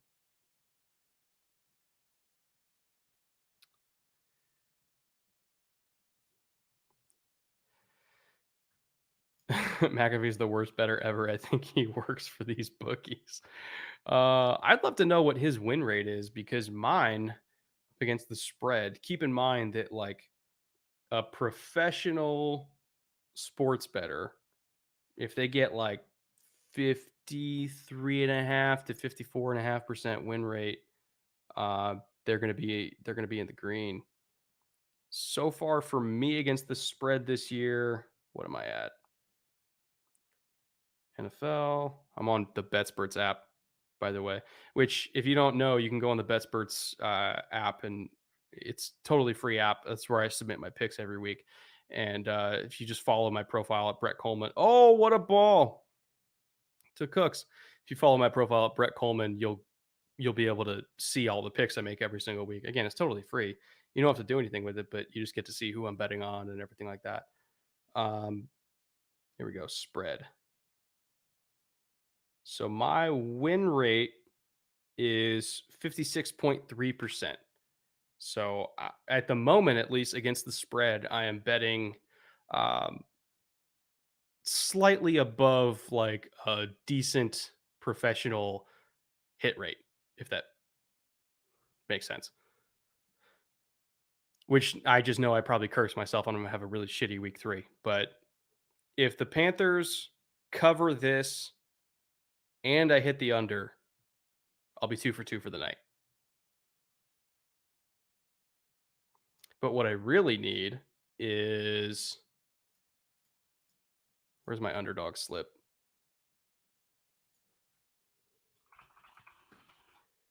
Because I also do slips on underdog fantasy because they do like pick'ems, and it's basically like prop bets. And I love the props on underdog a lot better. And so I have a 3-way. I bet $100 on Davis Mills under for 13.85 fantasy points. I'm hitting that so far. Brandon Cooks under 72 and a half yards, which, what's he at right now? He's at 49.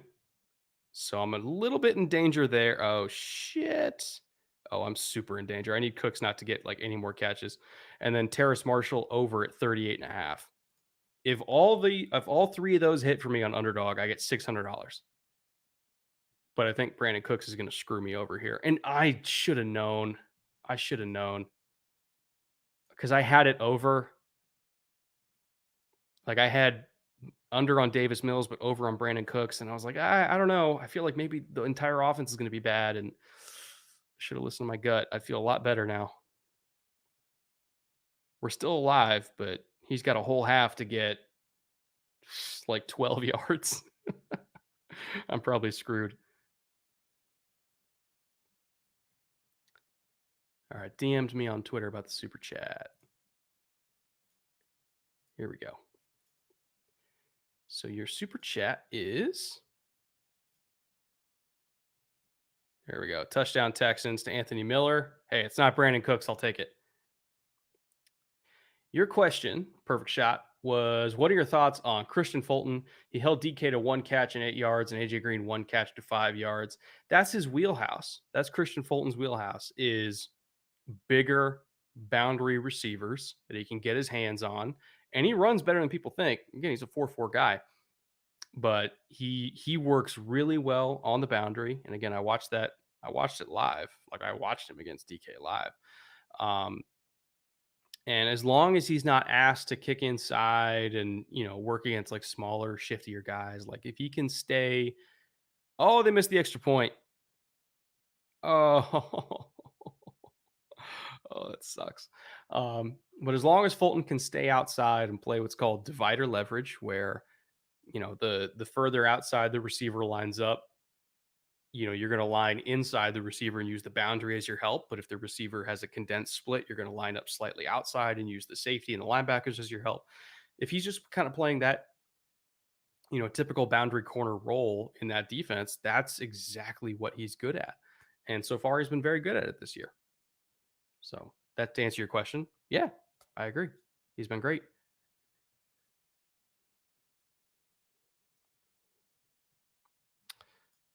Shout out from El Salvador. How about that? Makes me want some pupusas. There's no good pupuserias near me, but there's some really good ones up in LA. And I don't know if the people listening to this have ever had like legit pupusas. It'll change your life. Some of the best food I've ever eaten in my life is like a legit pupusa from a pupuseria down in San Diego, like right by the border. Oh, it's crazy.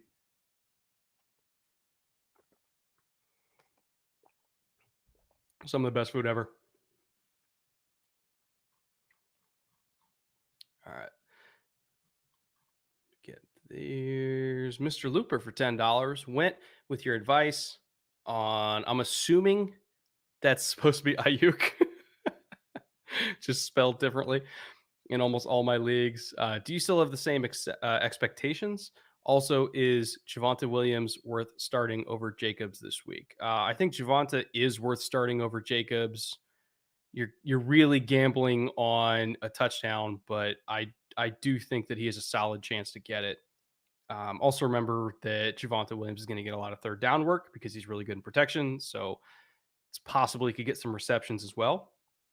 Um, as for Ayuk, again, it's all about that hamstring injury. I just think they're working him back slow, and they don't want to just outright give him the job over Trent Sherfield because they want to reward Trent Sherfield for having a really good offseason. So they're going to make him compete, and it might be a while into the season before A, Ayuk is fully healthy, and B, when they feel like that he's earned the job back. It's nothing against him character wise. He's not in any sort of doghouse. That's just how they do things there. Um, so we might not see him get to like full workload, what I expected, until could be a few weeks, could be even longer. It's tough to say, but by the end of the year, like around fantasy playoffs, that's when I think it's going to be, full steam ahead. And we're going to see the same Ayuk that we saw in the second half of last season, which was for a lot of people a league winner. Oh, sack fumble. They got him again. Second sack fumble on Darnold this half.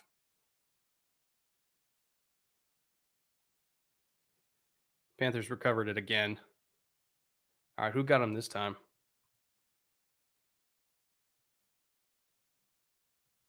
Oh, Ross Blacklock. All right. So the 2020 rookie class showing up. Let me go back and watch the move he made because I love Blacklock coming out of TCU. He was a great player at TCU. All right, so he was at 3 tech there. Oh, they run a gate stunt? Oh, man, look at him corner on Paratus. I think they ran a gate stunt there. Hell of a job by him. That man, he got his hips around so quick. That's special. All right, we are now at halftime. See if I can catch up on some of these chats.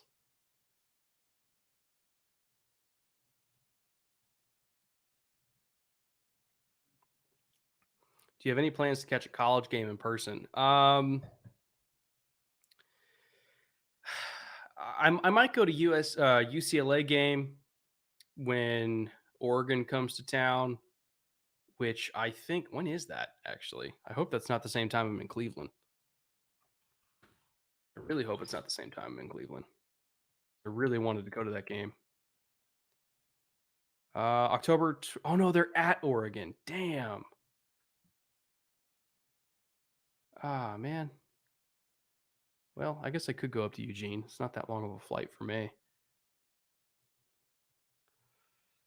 Let's see. We got UW October 16th on that Saturday. Yeah, I mean, I guess I could go from Cleveland to Eugene and see UCLA Oregon. I think that's going to be a really good game. Or I could just go to UCLA USC this year. That wouldn't be that hard for me to do. But I love college games. I really do. Great atmosphere. How excited am I to watch Justin on Sunday? You have no idea. You have no idea. I've been waiting for it since draft night. Seeing him suit up in a regular season game, making a start in the NFL. It's all I've wanted. I didn't want Andy to get hurt to make that happen. But we're at where we're at this point. I'm excited for Justin Fields. I'm excited for this era of Bears football.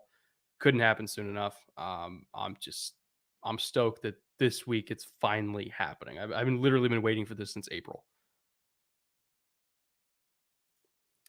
Joel Thompson for $10. Love the content. Thank you, sir. It's opened my eyes to how much I don't know about football. Dude, you have no idea how much I don't know about football. I listen to some coaches talk to me. It makes my head spin. Like, like you think I know football? Some of these coaches, good Lord, they have more football knowledge in their pinky than I do in my entire body. But anyway, I appreciate the compliment. As an amateur fan, any advice on how I can learn more besides watching your videos? P.S. Try the Barrel Armada or Armida. I'll have to look that up. Let me save that. Let me screenshot your message and save that. Any advice on how I can learn more? There's a lot of clinics on YouTube, like coaching clinics on YouTube for any subject you can think of. Pass protection, blitzes, run fits, receiver technique, quarterback technique, like D-line technique, any kind of football topic you can think of. There's probably going to be a coaching clinic on YouTube. and just, watch them, absorb them, take notes. And over time, I mean, I've been doing this for over a decade now. So, I just have accumulated a lot. But over time, you're gonna pick up on things that you never even thought possible. Just kind of watching and learning and taking notes. It's very much a cumulative process over a long period of time. I can speak to that. Like, again, I've been doing this for over a decade, and I still have only scratched the surface of what a lot of like great coaches know just off the top of their head. It's a wildly complicated sport, but that's why we love it so much. Is because there's really no end to learning about it.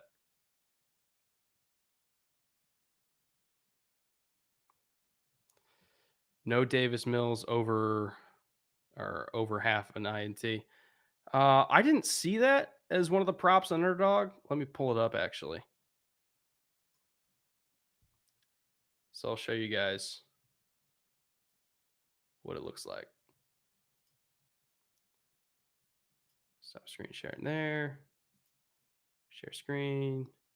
Chrome tab. Boom. So this is what it looks like. This is my current ticket that I have on Underdog. And again, if you go to underdogfantasy.com and use promo code Brett, you'll still get $25 free to use on the platform. So you can do a ticket of your own, this Sunday, Monday, Thursday, whatever you want to do. Use promo code Brett. They'll any deposit, you get $25 free to use on the platform. So if you want to use that, you can, I think it's like up to 20 times multipliers on one ticket. So if you hit on one of these, like it could turn into, I don't even want to do the math on that, but like hundreds of dollars on a free deposit. So it's a really good deal. Again, I'll have a link in the description below for people watching this later on down the line. But if you just go to underdogfantasy.com, promo code Brett, that's the deal you'll get. But so this is my ticket. Davis Mills under 13.8 fantasy points. Brandon Cook, God, he's already got 60. I'm so screwed. Under for 72.5. And then Terrace Marshall, 38.5. But if I go to Pick'ems right now, Justin Fields, man, 268.5 total yards against Cleveland. I'd probably take the over on that. Maybe that seems bold, but if he puts up like 200 passing and then breaks like one run, that's not bad. Like, that's very possible. That's very possible. Dave Montgomery, 87 and a hash. I might go under on that. I still don't have full faith in the Bears offensive line. Allen Robinson, 100% smashing the over on that. Baker Mayfield smashing the over on that. Well, actually, no. Bears secondaries, yeah, I still probably go over. Odell's playing too. Holy shit, Kyler Murray over under 27 fantasy points. That might be a little rich for my blood. Yeah, but so you can see again, you can fill out whatever ticket you want and then, bet whatever you want. So like if I did, let's just do over,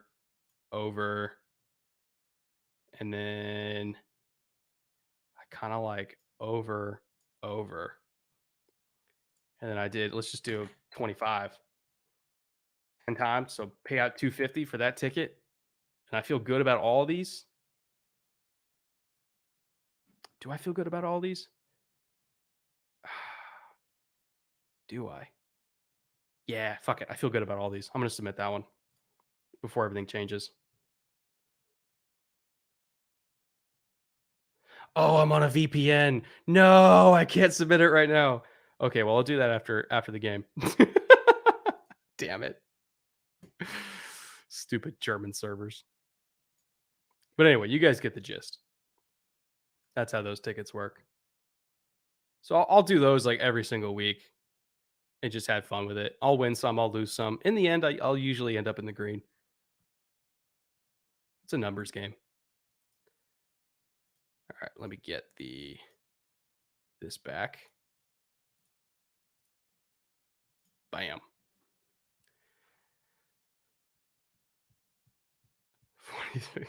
6 foot neck so we can identify who's open. I love how like the world just discovered today that Davis Mills has the longest fucking neck you've ever seen in your life.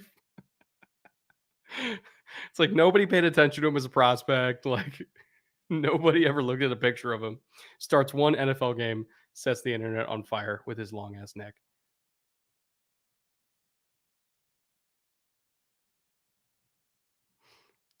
Everyone copy his ticket, win and lose as a team. It's actually kind of crazy.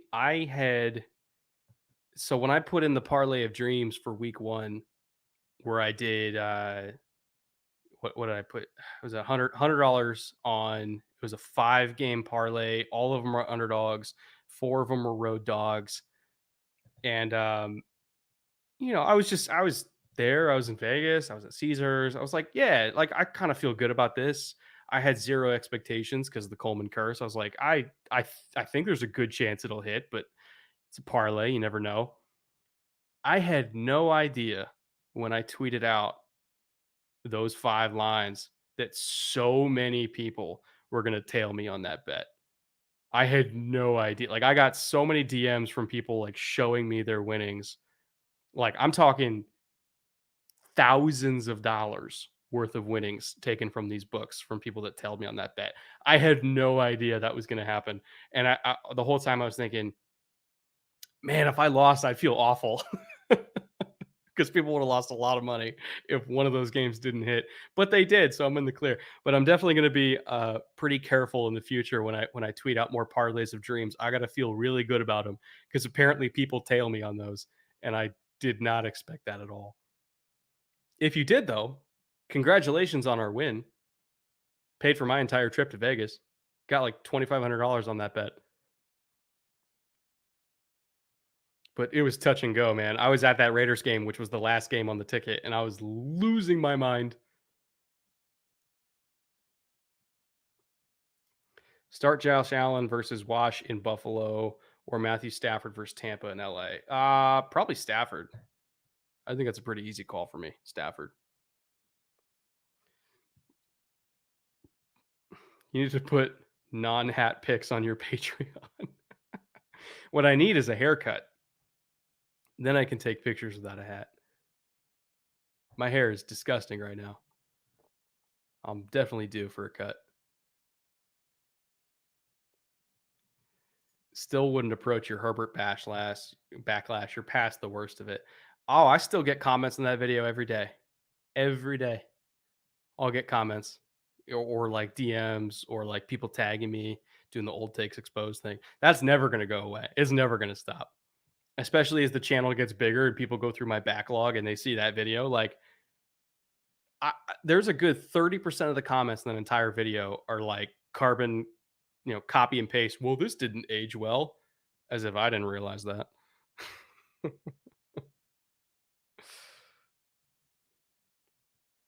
We need long hair Brett. You do not want long hair Brett. Long hair Brett is a plague upon humanity. It's terrible. Like, I'm fully aware of how terrible my hair looks when it's long. All right, I missed some super chats. Let me see which ones didn't get deleted. What's your opinion on Daniel Jones and the Giants in general? A whole lot of question marks for the entire team still for me. I mean, if Dexter Lawrence doesn't jump off sides, we're looking at them as a 1-1 team that won a close division game against a good opponent. Again, I don't think the Giants are as bad as people think they are. And this whole like, they're going to take a quarterback in the top 5. Like, yeah, I'm sure they're going to want to, but I don't think they're going to have a top 5 pick. Like, I think the defense is going to come around because you look at the defense last year and they were great. The offensive line is very thin, but they're kind of making it work. Daniel Jones is turning the ball over less so far this year. He still has one, but it's not at the crazy historic rate that it was last year so far. It's not like he's fumbling 3 times a game like he was. The picks are down. Again, it's just injuries. Like that's their problem right now is injuries. Like, he lost Nick Yates. They lost Lemieux. Galladay's dealing with stuff. Like they've been banged up. It's seemingly since August they've been banged up. But like a fully healthy Giants team is not a bad football team. Not a bad football team at all. I still think that they're gonna need an upgraded quarterback in the long term. I just don't think they're gonna be bad enough to pick super high to get one. Like best case scenario, yeah, Malik Willis for sure. But I don't know. I don't believe that they're in that tier of suckitude right now that they're gonna have a shot. All right, we just had second half kickoff, Texans ball.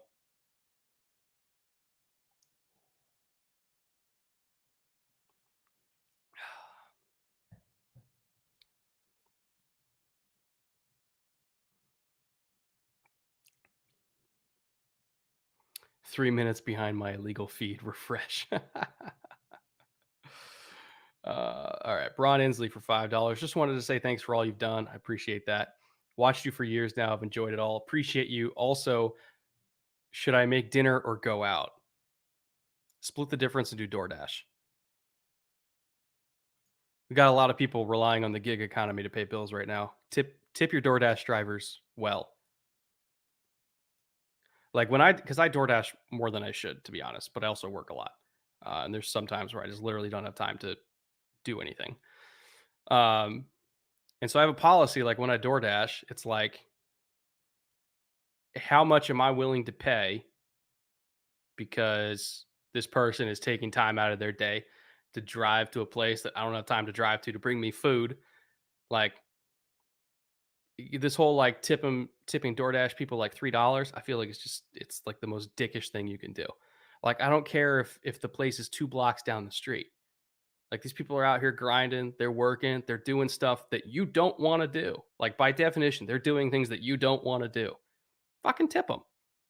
Like $7 to $10 tip minimum, and you adjust for distance. Because like if they only get to do 4 deliveries an hour, and DoorDash is taking a lot of the money, like try to tip accordingly to get them to like a $15 to $20 an hour like minimum wage. Like if it takes them 20 minutes to do your delivery, tip them enough to get to that kind of living wage. Like this whole $3 tip bullshit. No, I don't have respect for people that under tip DoorDash drivers, which I know this is not what you guys are here to listen to, but I have strong convictions about this. Like people out here trying to survive, man. If you don't want to get your ass up to go get food, which admittedly sometimes I don't, then fucking pay for it. Anyway, Texans on the 30. Oh, broken tackle. Bailey Smith for $5. In your opinion, what is Derrick Henry's best quality? Endurance. Just endurance. I mean, I saw it for myself with my own eyes. 35 carries. And his 35th carry, he looked just as spry as his first. The fact that he just doesn't get worn down while he's wearing down the defense. His endurance is legendary, and that's what makes him such a dangerous second half player. Is you're exhausted and he's not. And he's also bigger and faster than you. Like that's why he's special. Is because he's like Jason Voorhees. He just won't die. He will not die.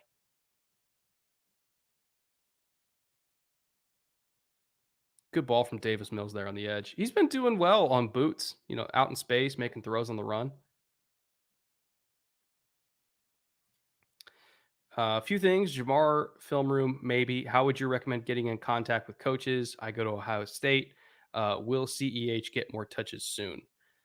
I mean, in terms of like getting into contact with coaches at Ohio State, I'm sure like they have emails listed on the website and just be like, hey, I'm interested in being a runner for you at practice. Like I'll show up, I'll run water bottles, like I'll run pads out to the field. Like start there and just be like, hey, whatever grunt work your program needs done, start there. And then that's how you get to know people. And when you get to know people, that's how you tell them like what you're interested in doing for the program. And it's really all about relationships. So do a cold open, say like I'm willing to do anything that you need for this program as a volunteer and go from there. I can't tell you how many success stories I've heard from people just doing that. Like literally starting at the bottom and working their way up.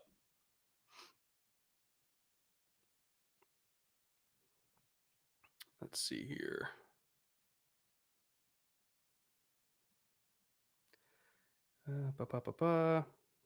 Okay, I already got the Stafford one. Still working through these super chats. Apologize for being slow. Oh, Davis Mills overshot. Oh man, they're flagging that. What, the hold on Dante Jackson? Maybe.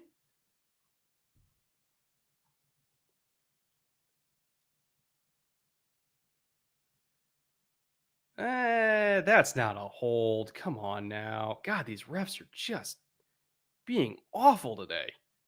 And the calls are going in favor of Houston, but they're just bad calls. Just really bad call. Yeah, Matt Rule is fucking pissed. Oh, man, not Burris. He's been really good for them at safety. That's bad. Hope he's not seriously injured. All right, back to these super chats.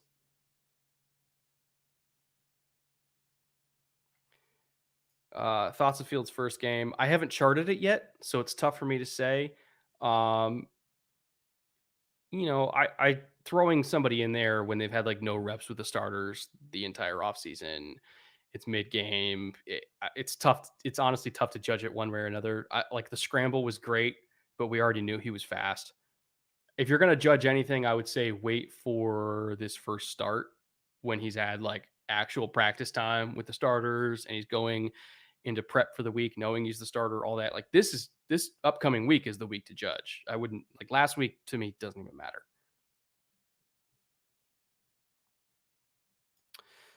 Would you start Lamar at Detroit or Russ at Minnesota this week? Also, are you buying Saquon and Robert Woods low this week in trades? Uh Definitely Lamar. The rushing upside is unparalleled. Am I buying Saquon and Robert Woods low this week in trades? Also, yes. Also, yes, for sure.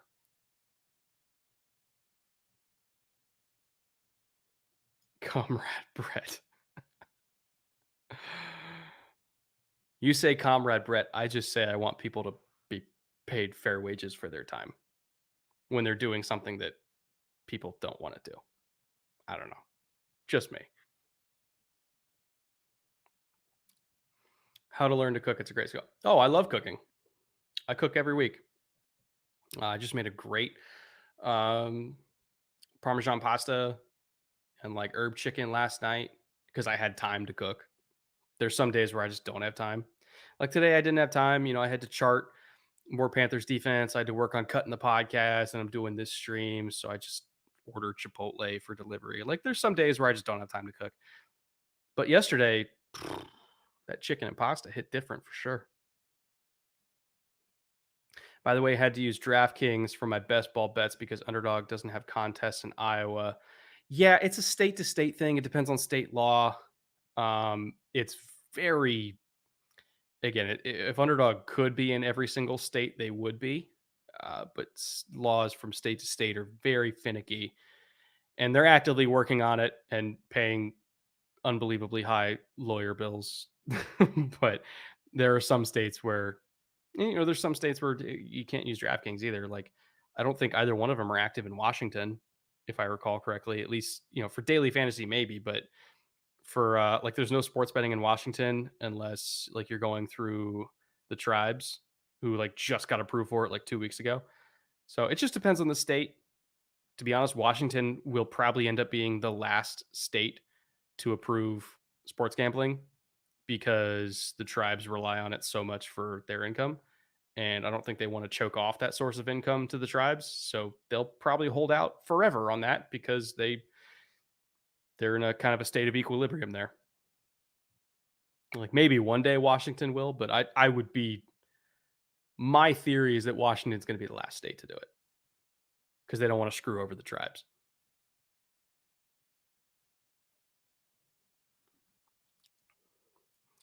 Is it not just 20% like in a restaurant?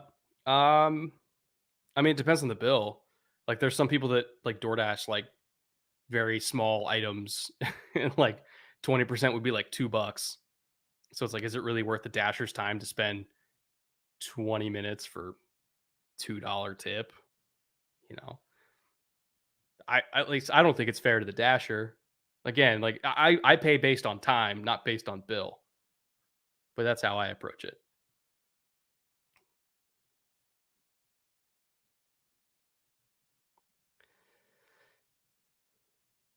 Okay.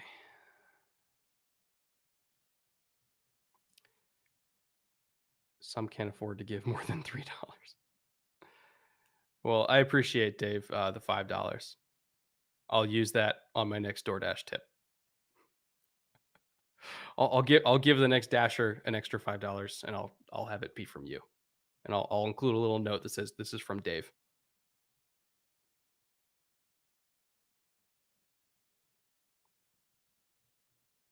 All right, let me see if there's any other super chats I missed. I'm sure there are.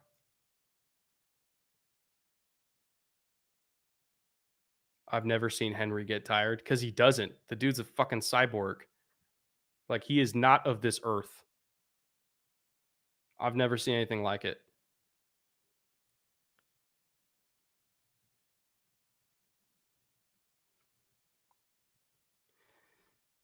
I know I missed a super chat somewhere here.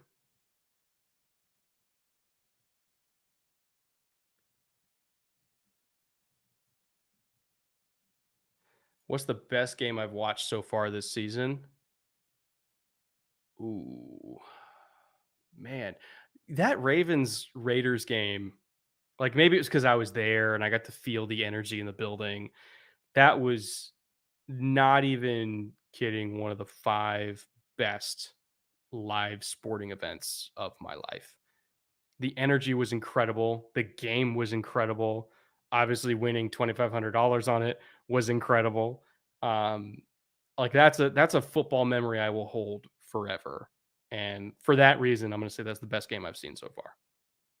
Maybe not like if we're just looking at the football game in a vacuum, like, yeah, Chiefs Ravens was pretty awesome. But at least for me, from my personal experience, oh no, JC Horn's hurt. Man, Panthers are getting eat up by injuries today. That sucks.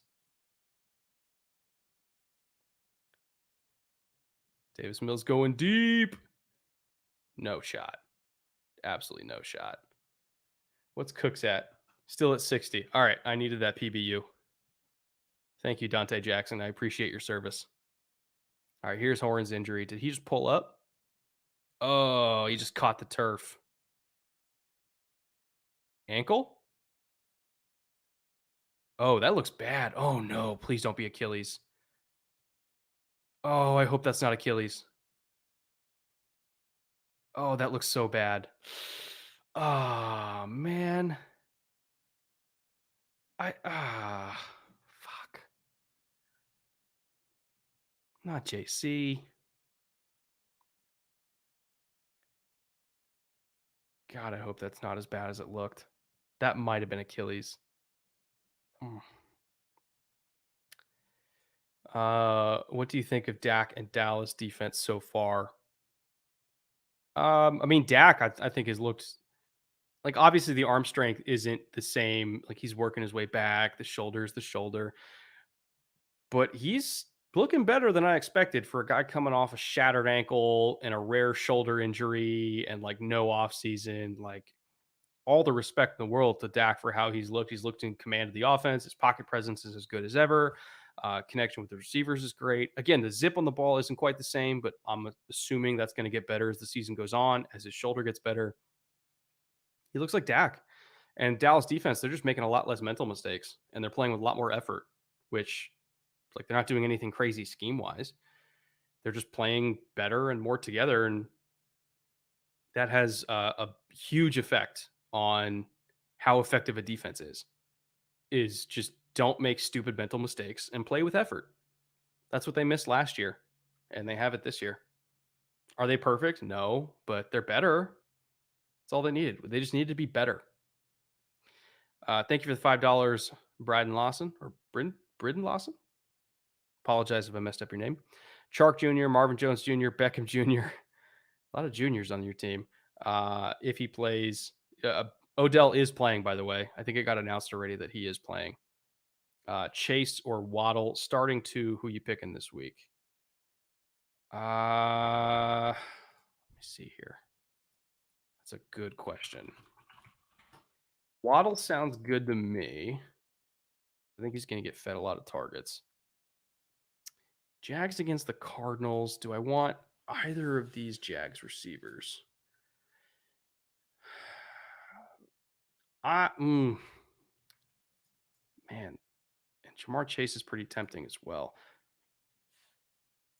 I would probably go Marvin Jones.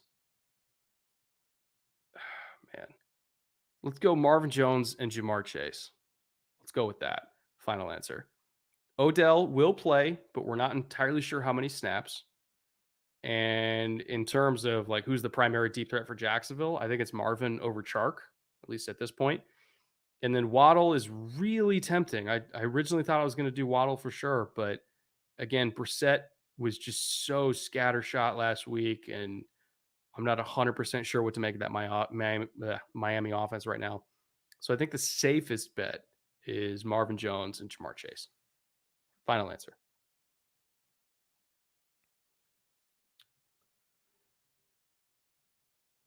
All right, let me see if I can get a JC Horn update. Really hope it's not Achilles. That would really bum me out.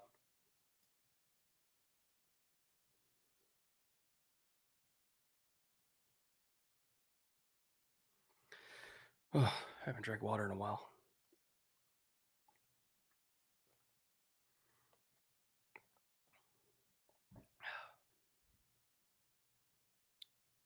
Never heard your opinion on Darnold. Thank you, David, for the question.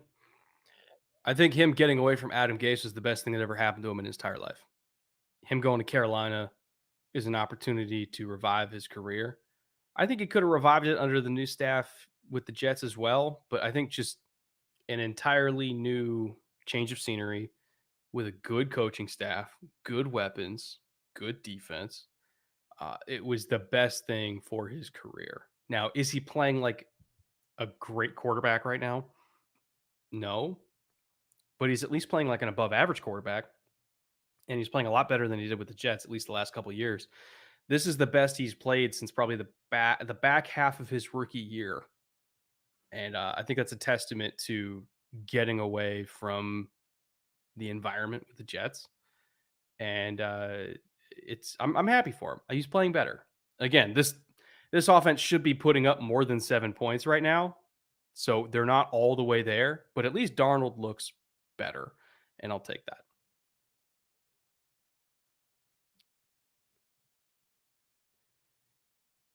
Okay. Still hunting for JC updates. Horn couldn't even put pressure on it. That's what worried me, is just the way he caught it and then immediately started pointing. I was like, oh, that like I've seen that before, and it's usually, I don't want to say usually Achilles, a significant number of times where I see somebody just catch it when they're moving backwards at that angle on this specific type of surface. It's usually pretty bad.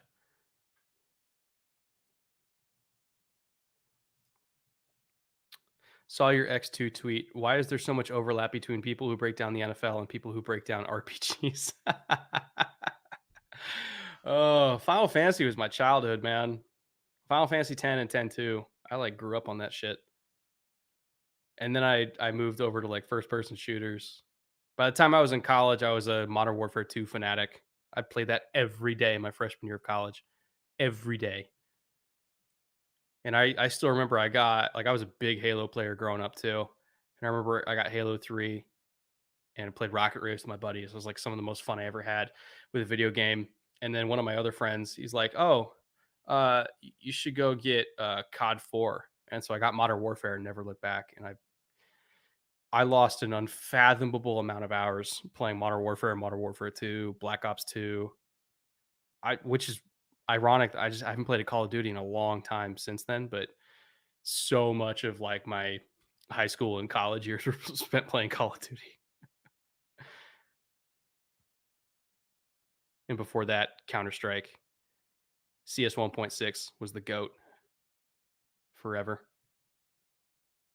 Okay, yeah, that's a headshot on Darnold. That's a penalty. That's a good call.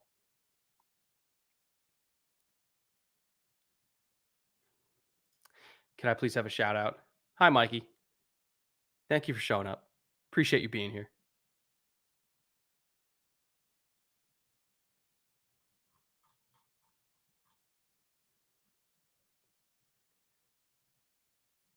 So Horn was carded.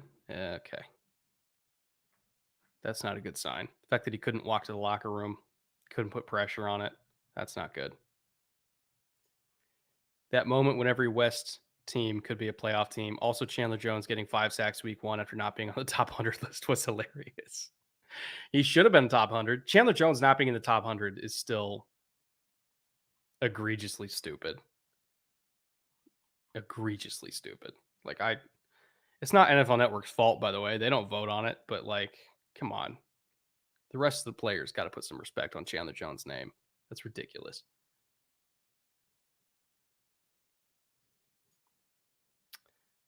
Bride, okay, I did have it right the first time. Thank you, Bryden. And thank you, sir. All praise if you're right, and all blame if you're wrong.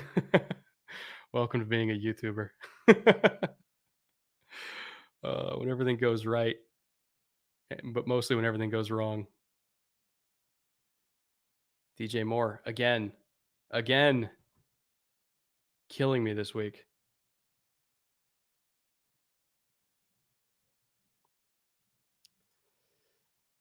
Autumn, look up Brandon Tenev pictures. They're so. Oh, are we still talking about crazy necks?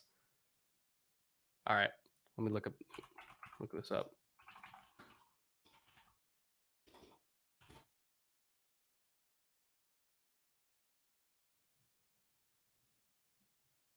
I'm trying to find a crazy neck picture. I don't see one though.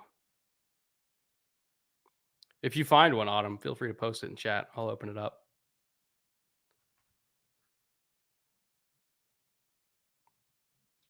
Akimbo Glocks forever. Finally, somebody in this chat who understands culture.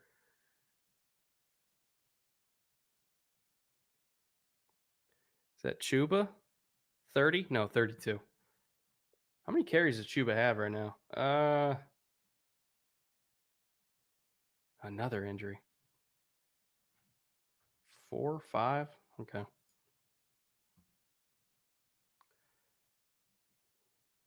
Yeah, Grant Delpit tore his Achilles the same way in training camp last season. That's exactly what I was thinking. Just you step wrong and it's just gone. Akimbo 1887s. Oh my God. You're the worst part of humanity. You actually disgust me. Tell me why I shouldn't ban you. You cretin. Akimbo 1887s. Good God. Disgusting.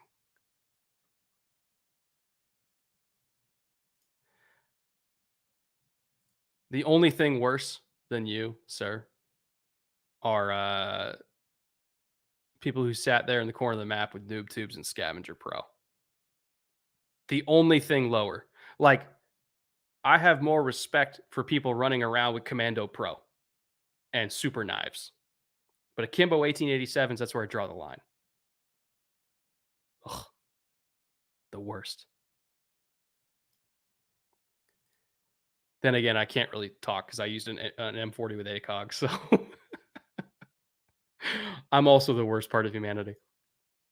Random guy for $2. What do you think about the Broncos? I love their defense. Sucks that Bradley Chubb went on IR though. I love Bradley Chubb, but the secondary's been playing lights out. Teddy's been ripping the ball downfield. This is the best Teddy's looked in a long time. Skill position players. Obviously the hit to Judy was that was bad in terms of depth, but they still have a lot of guys to work with. Love their running back core. Love their tight ends. I just think the Broncos are a really talented team. All they needed was a quarterback who could push the ball down the field accurately without throwing egregiously terrible picks, and they were going to be a good football team. And that's what Teddy's done for them. So more power to him.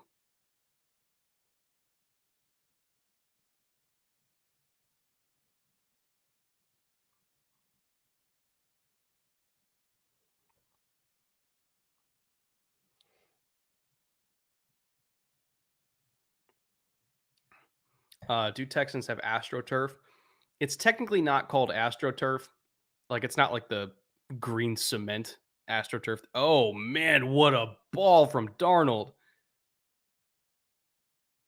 on the boot to Erickson. Look at this ball. Oh, Hargreaves had no shot. Oh man, what a ball. See, that's what gets me excited about Sam Darnold. They're using him properly. They're booting him out. They're letting him do what he does well. Throw on the move, use his athleticism. Finally, finally a coaching staff is using him properly and letting him shine. Love it. Now they got to get points. They got to finish. Whoa. How about that? Jets sweep with the tight end, or technically an end around because he reverse pivot, but still. How about that? Ian Thomas. Oh, no, Tommy Tremble. That's who it was.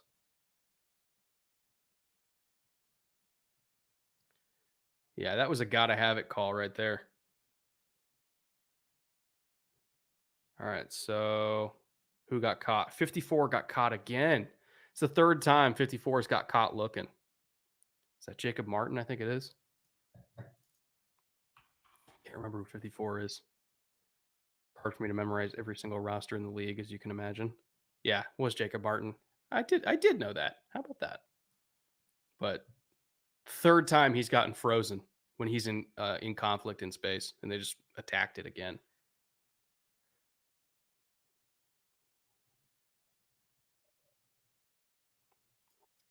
I was like 10 years old at the time when you were using Akimbo 1887s. All right, you get off, but only because I don't believe in charging children for war crimes. But just barely getting off. I hope you learned your lesson.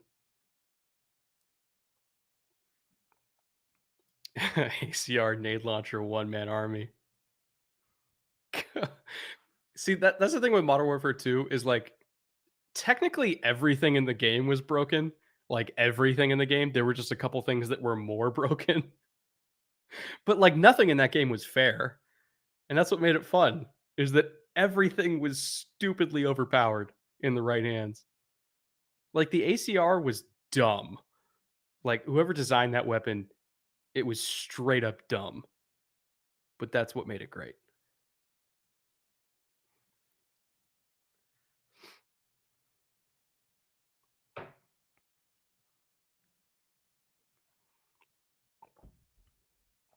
Okay. I'm still only through one glass of Pinot so far. We're doing well, chat. 2 hours in, and I haven't even finished a glass. All right. I might make it through this game alive.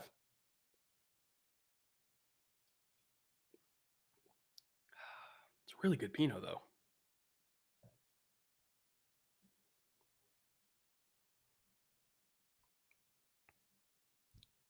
Yeah, see, Maddie gets it. If everybody's super, nobody will be. Oh man. Brett gaming stream soon. What do I play these days though? Play Total Warhammer. I just picked up Humankind because like I'm a big Civilization fan. I want to try out Humankind. That's been pretty fun so far. But I feel like a lot of the games that like I play these days like don't make for good streams. Like unless Civilization is like a good streaming game, but I doubt it is. It's just like chill stuff that I'll have on my second monitor while I'm watching film. Like EJ always tries to get me to play Warzone with him, but I tend to not have time. One of these days, though.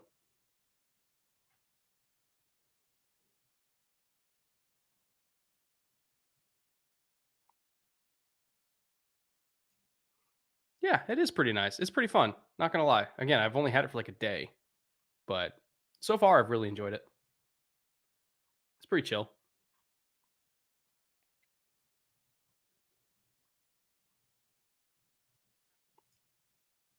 Barkley, Mooney, Laviska, and Gaskin. Who to start? Uh Probably Barkley and Mooney. Gut instinct. All right, Texans got the ball. Shaq Thompson just flew by the ball carrier. Not sure what happened there. But Texas tried to run outside zone. It did not go well, predictably. Yeah, I would say probably Barkley and Mooney. Like Gaskin's possible, but I just can't pass up on the upside of Barkley. I just can't. And Mooney, I think, is huge upside with Justin Fields starting. Silenced on 45, my guy. You get it. You get it. Oh, Jeremy Chin. No, not Jeremy Chin. Oh, it's Franklin. Flying in off the edge. So that's one way with the Texans running right at the Panthers. If you just bring a nickel off the edge, because if they're just double teaming up the middle, they're not going to allocate resources for the nickel flying off the edge. You're going to get a free fitter every single time. He just has to be able to bend the corner quick enough to get to Ingram before he clears the hole. There's that same 5 down look. Ooh, ooh. Frankie Louvu, nifty rush. Okay, hold on. I got to look at this. All right. Yeah, even front. Backer mugged on the center. Same diff. Oh, man, that's so nasty. That layered rush. With Burns going inside, he knew Davis was gonna bolt, and he just waited for it and triggered. Oh, that's nasty. What a smart play. See, that's what I love about this Panthers defense is they play smart. They play so smart. Like, yeah, they're talented, but they're so well coached. They really know how to rush as a team, not individually. Great play.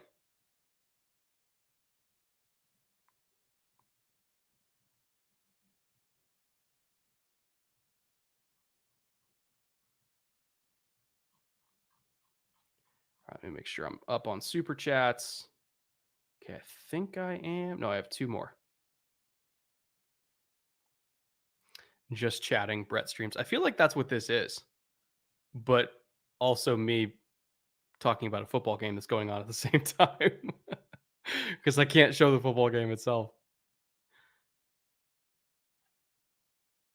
But there's still 600 something people in here after 2.5 hours, which I consider a success.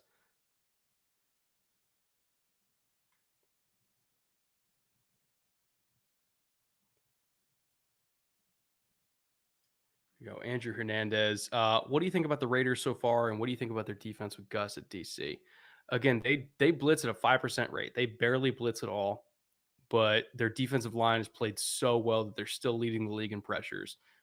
Their secondary, again, because they don't have to rely on blitzing for pressure, they can really just sit back, play top down, rally and tackle. They're not making communication mistakes, so very few times are offense is getting over the top on them. And it's not the same as the Legion of. Oh, Darnold got out of that, and he's got wheels, but a flag's down. Is that a hold? That might be a hold. It might be coming back. What was I saying? But it's not the same as the Legion of Boom. The talent level isn't the same, but it's very similar principles of like, hey, if you can get pressure with 4, and you have very disciplined, I think it's Cam Irving. Yeah, that's a hold for sure. Yeah, he just wrenched him to the ground. But if you have very disciplined coverage behind it, um, you can make a lot of hay in this league. But again, it relies on having a defensive line that gets pressure, and their defensive line is getting pressure. That's really the key here. So credit to Gus Bradley, credit to their D line coach for really just. I mean, I expected them to be better than last year. I didn't expect them to be this much better, but they're exceeding even my expectations. By the way, we are sitting at 8 points right now. I need the Panthers to score here to clear that 8 point line because I really don't want to push this. I want to win it. Like I had Panthers -8, so I see you've already embraced the living God, Davis Mills Brett. That's his jersey. No, this is Andre Johnson, boyo. The baddest man on the planet. One of the greatest Texans of all time. Father to Cortland Finnegan. Or rather, I should say Cortland Innigan because Andre beat the F out of him.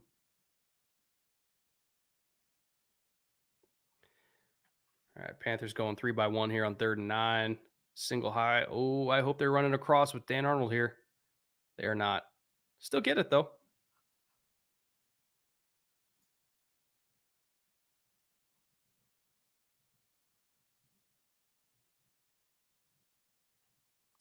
As it turns out, taking away Gase from Darnold and Tannehill gives them a proper working environment. Yeah, I'll say. Who knew that a coach that ruined a young quarterback with like Tannehill might also ruin another young quarterback like Darnold? It's almost like we saw it coming. Imagine that.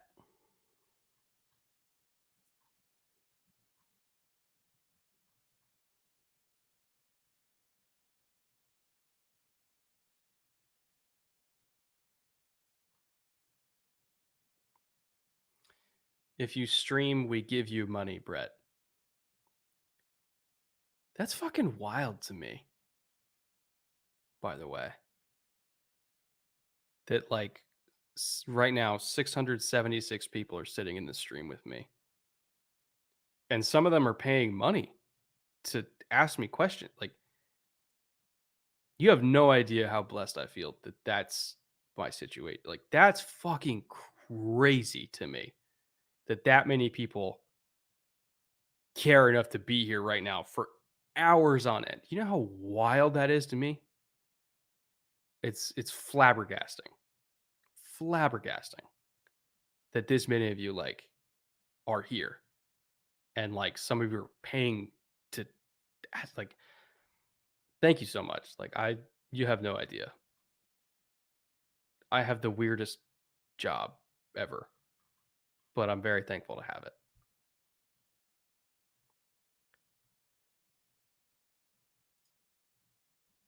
Let me see if I can catch up on chats.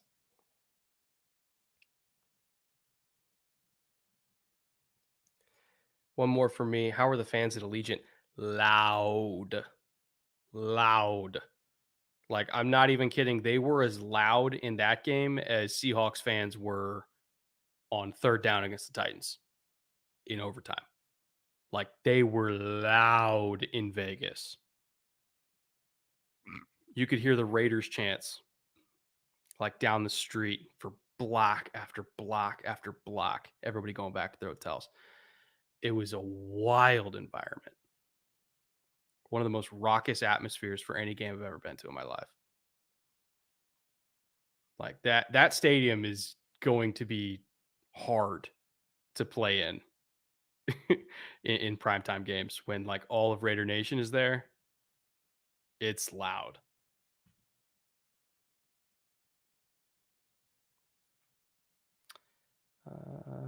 Let's see here.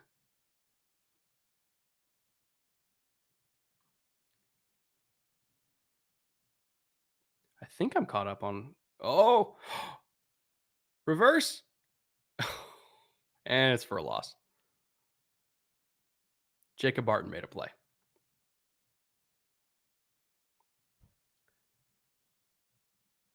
Crafty design. But yeah, you probably don't want Darnold lead blocking on Jacob Martin. Anytime your play success relies on a quarterback lead blocking, it's probably not a good play.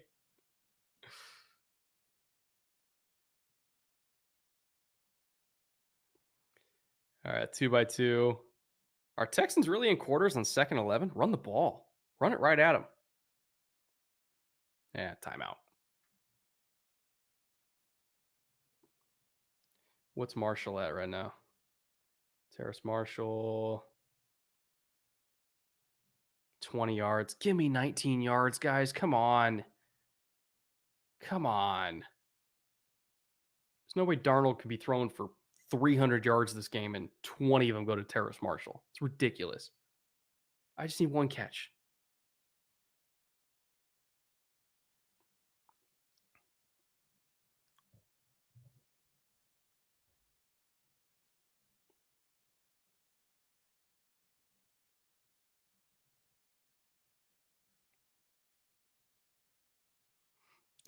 Don't get too big headed. It's you or Joe Buck.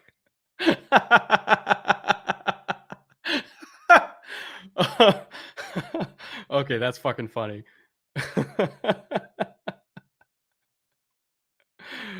Oh, that's really fucking funny. Not gonna lie. Oh, you guys kill me. All right, we're in commercial break. It's gonna be second 11 when we get back. How often do you watch college football? Whenever I can, you know. Like this Saturday, I would be glued to the TV. I've been traveling the last few weeks, so I didn't get a chance to watch every game that I wanted to in the first few weeks. But I'll go back and like watch them later. But in terms of live, when I can, like this Saturday, the wife's going to be gone all day, so I'll probably sit down and while I'm editing this Panthers film room, have college football on. Who's playing this week actually? Let me see what we got. Let's see, we got Wisconsin Notre Dame at 9 a.m. Sign me up. Baylor Iowa State, that should be good. Arkansas Texas A&M should be really good. That's right after Wisconsin Notre Dame. Let's see, Stanford UCLA should be interesting. Michigan State Nebraska. Just seeing Michigan State beat the absolute shit out of the Huskers should be fun. Oklahoma, West Virginia. That one might be interesting. Oregon, Arizona. Arizona teams are always a trap game for every single Pac-12 powerhouse. So that one should be interesting for Pac-12 after dark. So good slate this week, especially in the morning. Oh, Darnold taking a shot. Hit Tremble for a big one. All right, boys, give me some points. I need to hit that over or hit the line. Actually, I think I bet the under. What was the under that I bet? Let me look. So I bet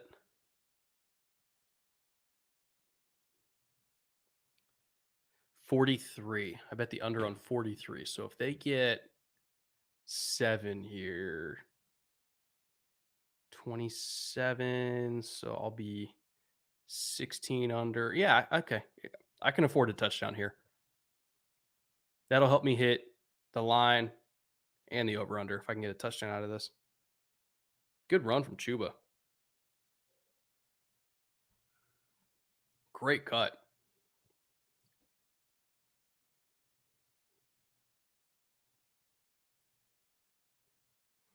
Have I gone to SoFi Stadium? I can neither confirm nor deny that I flew a drone, that someone flew a drone into SoFi Stadium while it was still being worked on. If that did or did not happen, the footage probably looked pretty fucking sweet.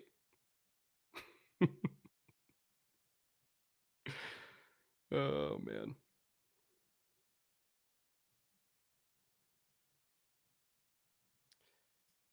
I can't see the game. I only see a box score. Well, I can't show the game or the channel will get deleted. So I'm just talking to you guys and talking about the game while the game is going on, unless somebody from the NFL is watching and wants to give me the rights to stream it. I have no idea how much that would cost, but probably a lot. Probably more than I have. All right. Panthers from the 8. Bunch left. Ooh, just short of the sticks. Go. Pace, pace, pace. Keep going. Run it, get a first down. Then you get 3 shots at the end zone. Oh, are they going to go for a measurement? Oh, that'll slow everything down. That sucks. He was short. Come on. Keep going.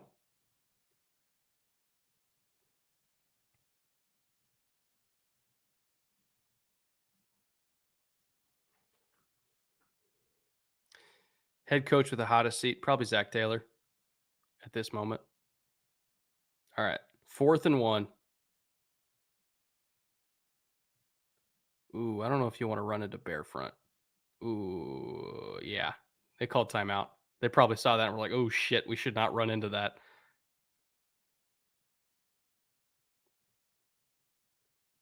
Yeah, as soon as they saw bear front, they're like, let's get out of this. I think DJ Moore just got a stinger. Looked like it. Took one right on the shoulder.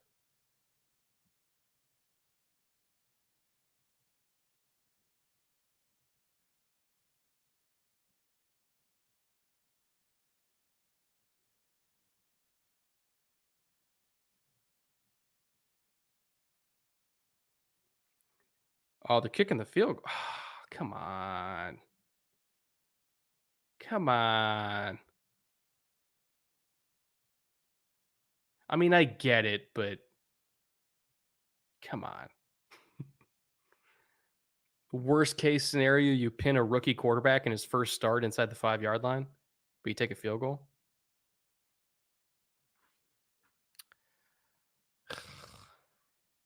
Feel blue balls.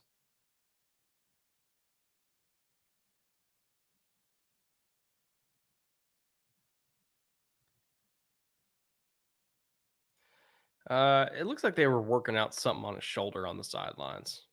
I would guess a stinger. Like they showed the replay, and I don't think it was leg. I think he just took a weird hit on his shoulder.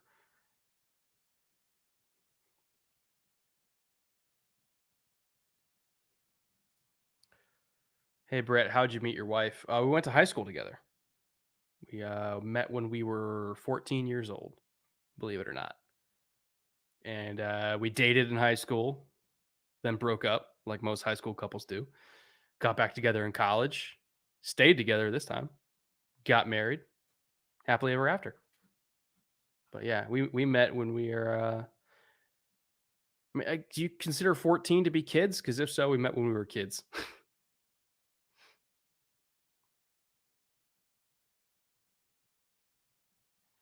Moore was limping off the field. I didn't. Did he get spiked? Maybe. I didn't see his leg take a shot. Like maybe he got spiked. I don't know. I'll have to see it again.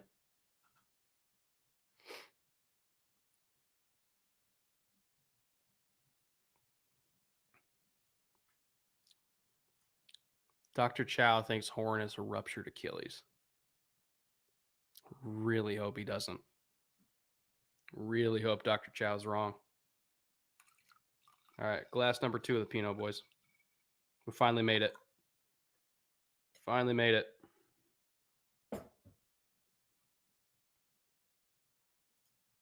Horn's on the stationary bike. That's good. Means he's moving.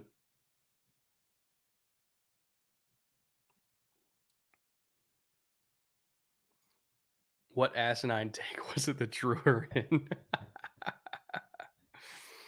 Let's see. So that was 2006. So probably that Rex Grossman's a good quarterback.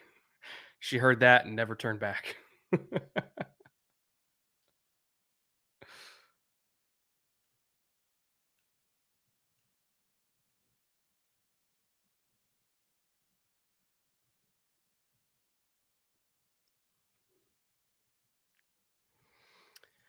Yo, Brett, do you think this Panthers D is going to end up top 5 this season? Depends on injuries. If JC Horn's out for the year, that's a bigger blow than people think. I think that severely limits their ceiling. Like their floor is their floor, which is a pretty high floor. But JC with his man coverage ability, the fact that they had the ability to line up and play press man whenever they wanted to play press man, not to mention having a corner like JC that could play outside and inside because they would put him at nickel as well. It's a big piece to this defense. I hope he's not injured for the year. That would be a big blow. All right, Davis Mills here. Offset eye. No, not offset eye. Was that 12 or was that 21? I couldn't see who was right next to Mills, if it was a fullback or a tight end.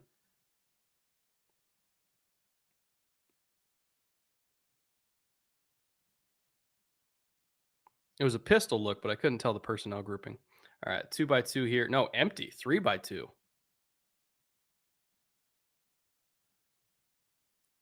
This has got to be quarters all the way for the Panthers. They're not going to play anything one high against empty. No way. Yeah. Okay. Safety. Your job is to be on number 2 over the middle. Where the fuck were you? How do you just let the bender? How do you just allow a bender when you're in quarters? You're literally supposed to be driving on it. That's the whole point of playing quarters. Okay.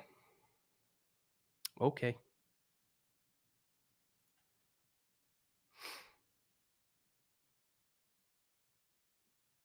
Like, whatever.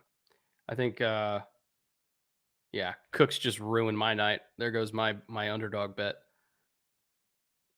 because the safety couldn't do his job in quarters. Awesome.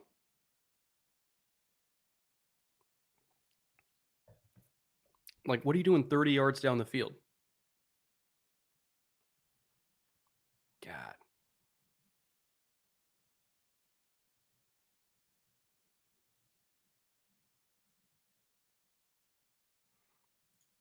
There's a bot in here? What bot? Oh, this bot. All right. I blocked him. That's weird. I've never had a bot on a stream before.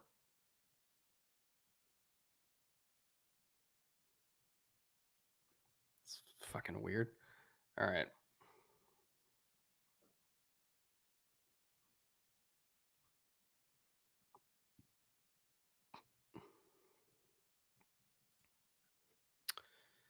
Davis Mills driving again.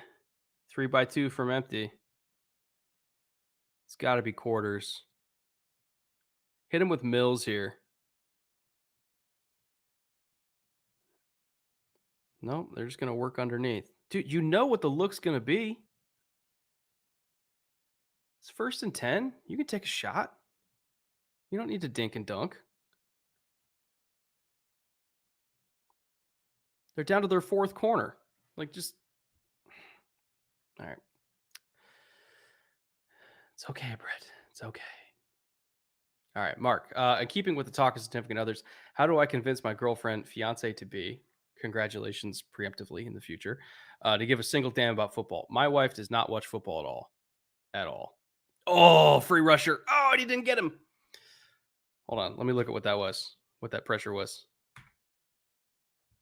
Oh, it's that double mug. Yeah. And they brought fire zone. Was that a 3-3 fire zone or 4-2 fire zone? I think it was 3-3. Yeah, 3-3 fire zone with the looper coming right up the gut. Oh, hell of a design. Golf clap to you, Phil Snow. He's a great defensive coordinator. My wife does not care about football at all. And I like that because that means that something in my life like is not about football. You know, I get other things from her. Like I don't need my significant other to love football in order for me to love football. Now that being said, my wife, even though she doesn't love, it looks like Reddick just got one. What they bring there? Is that another fire zone? Double mug look. They've been showing that all night. Are they bringing everybody? Probably only bringing 5. Who are they dropping? Oh, no, they brought all 6. Ooh, that's new. They don't usually do that. They don't usually bring all 6. They normally only bring 5 and just have it be a fire zone. And look at Reddick.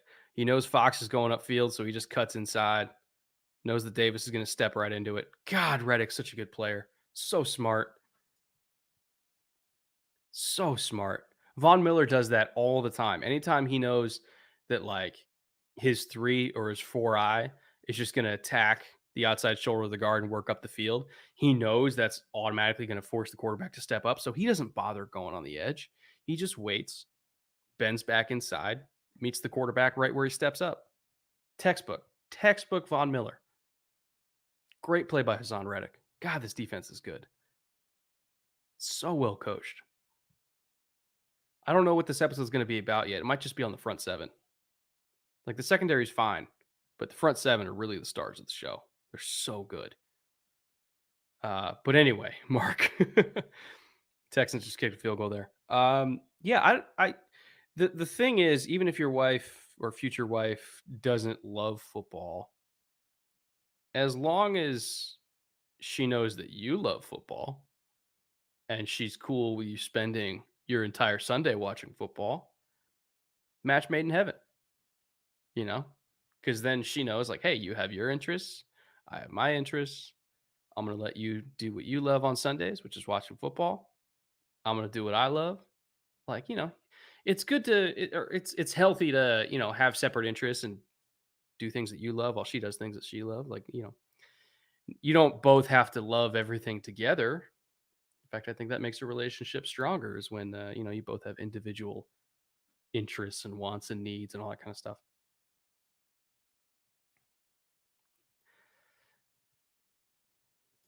So tired of seeing zone at the moment. Oh, buddy. If you're a Panthers fan, that's what you're going to see. They really don't run a whole lot of man coverage. They really don't.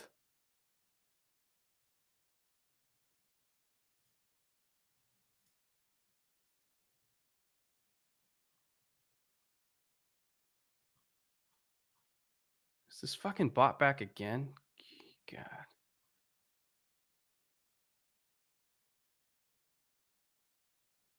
Sorry, I'm trying to keep up with these bots.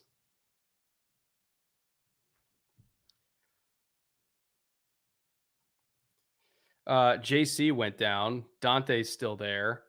So they're down when they're a nickel, they're down to their 4th corner,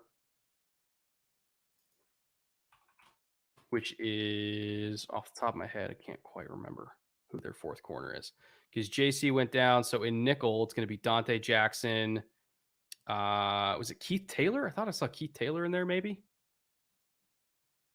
is their 4th corner. I can't quite remember. It's foot, not Achilles. Okay, that's great. Although it's still bad if it's Liz Frank. That could still end his season, but it's an easier recovery than Achilles. At least that's not like, bleeding into next year type of injury. Like I'll take like if the worst case scenario for foot is Liz Frank, I'll take that over Achilles all day long. All day long.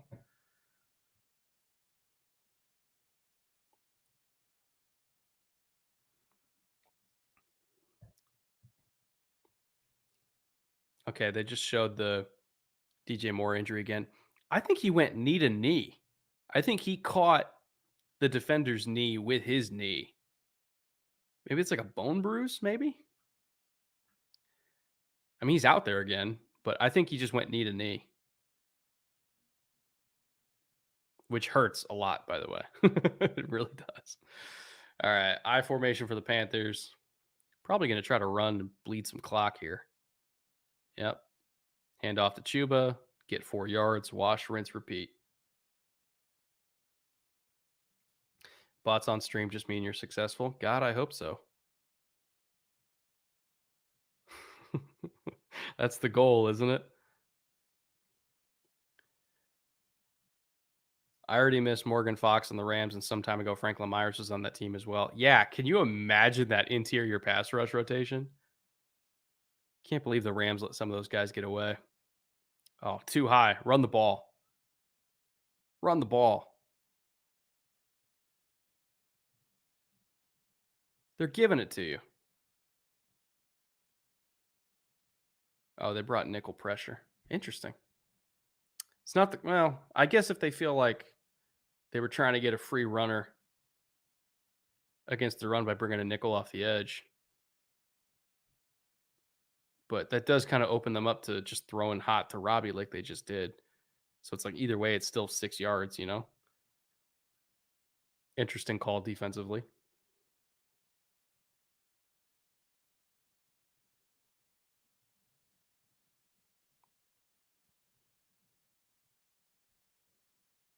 Spending a lot of time in the gun. Oh, Chuba. Oh, Chuba. Great cut. I'm telling you, if Chuba's available in your leagues, guys, I hope you held waiver priority because he's going to be the most added player in all of football this week. He was probably drafted in a significant number of leagues, but in the leagues where he wasn't, he's going to get picked up. Guarantee it.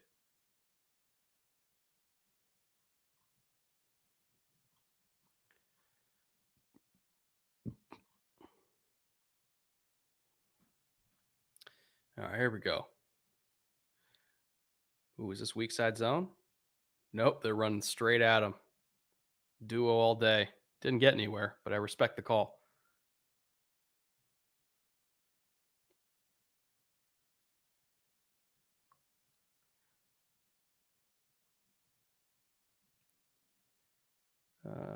Jeremy Fowler, broken foot.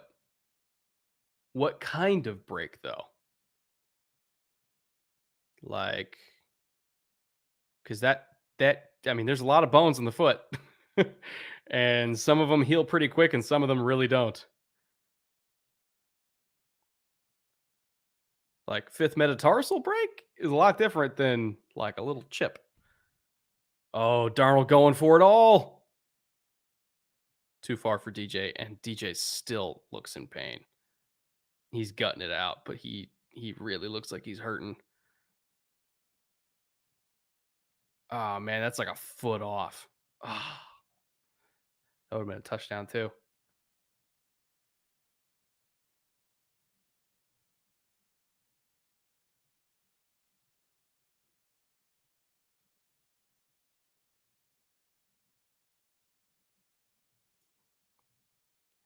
Girlfriend of 8 years doesn't care about football, but she'll sit with me and do work on the computer while I watch on Sundays. Good compromise. That is why you guys have been together for 8 years.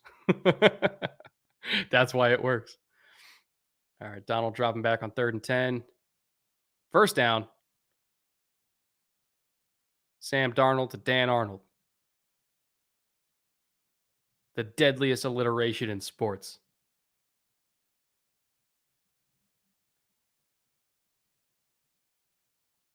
Great step up from pressure, too. Grenard was right on his ass.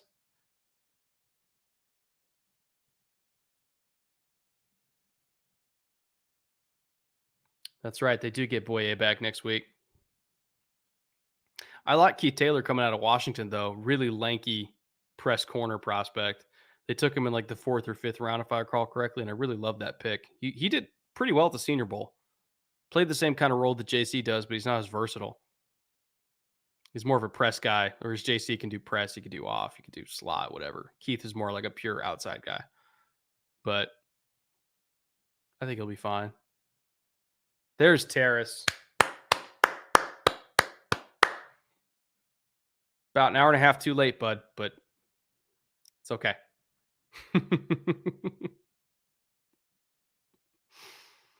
It's okay. Man, if I just went the over on Cooks, I would have cashed at 600 already. So pissed. Steak dinner would have been on me. God, why did I take the under on Brandon Cooks? I knew he was going to pop. Always trust your first instinct, guys. That's the lesson here tonight. It's okay. I still have a lot of money to play with on underdog. I can come back, make it back on Sunday. But man, I could have had that 600.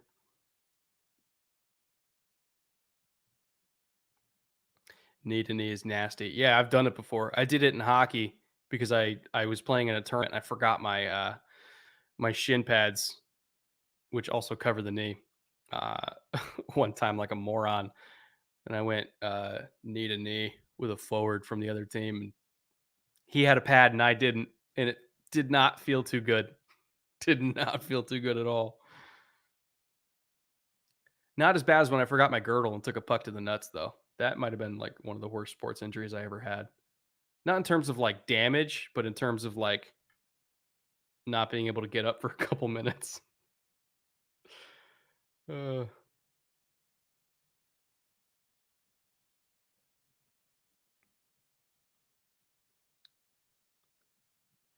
Uh, yeah, CMC got hurt in the first quarter, I think. Pulled a hammy on like his like sixth or seventh carry of the day. Oh, Chuba again. Be still my beating heart.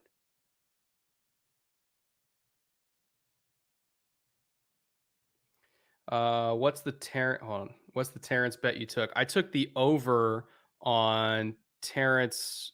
Sorry, not Terrence. Terrace Marshall. It was over at 38 and a half yards, and he's got 48. So that one hit. And Davis Mills under 13.8 fantasy points hit so far. It's the Brandon Cooks. I took the under on like 72 and a half yards, and he's got uh, like 104. Oh man, F my life.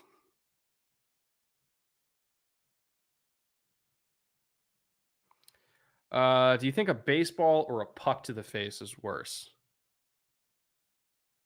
I've taken a baseball to the face, but to be fair, it hit off the rim of my helmet first and then went down into like not like my orbital area, like side of the jaw here. So it kind of deflected off. I got really lucky. It was probably like 2 inches away from fracturing my orbital. Because it was this kid pitching who thought he could throw a slider and absolutely could not throw a slider, and it just went right to my face. Um, I avoided the worst on that one, but it just had a nasty bruise for a while.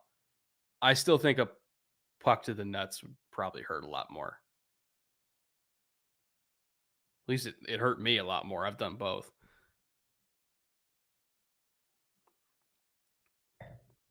Now, if it was a puck to the face, depends. Like if we're talking like full on slap shot,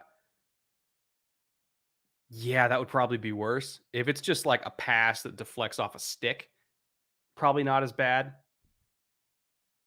Like if we're ranking like full on slap shot to the face versus a two seamer from a dude that like throws 90, I still think puck would be worse. Smaller surface area. It'd probably do a lot more damage. I don't know. I should throw a poll up on that.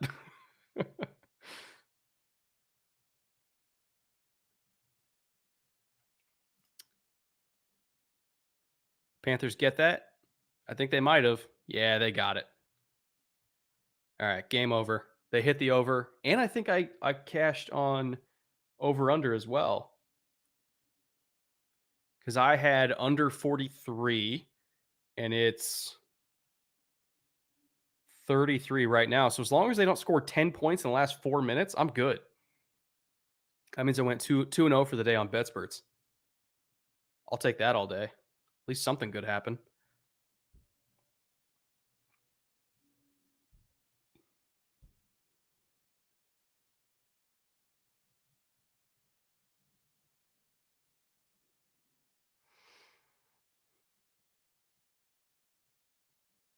Yeah, famous last words. Knowing my luck, they will score 10 in the last 4 minutes. Fingers crossed. But that would put my win rate against the spread to like almost 60% so far this season, which is crazy high. crazy high. Like, especially in the first 3 weeks of a football season, like 60, like anything north of 55, which I'm at like 56 point something right now, is insane. So I'm doing okay to start the year.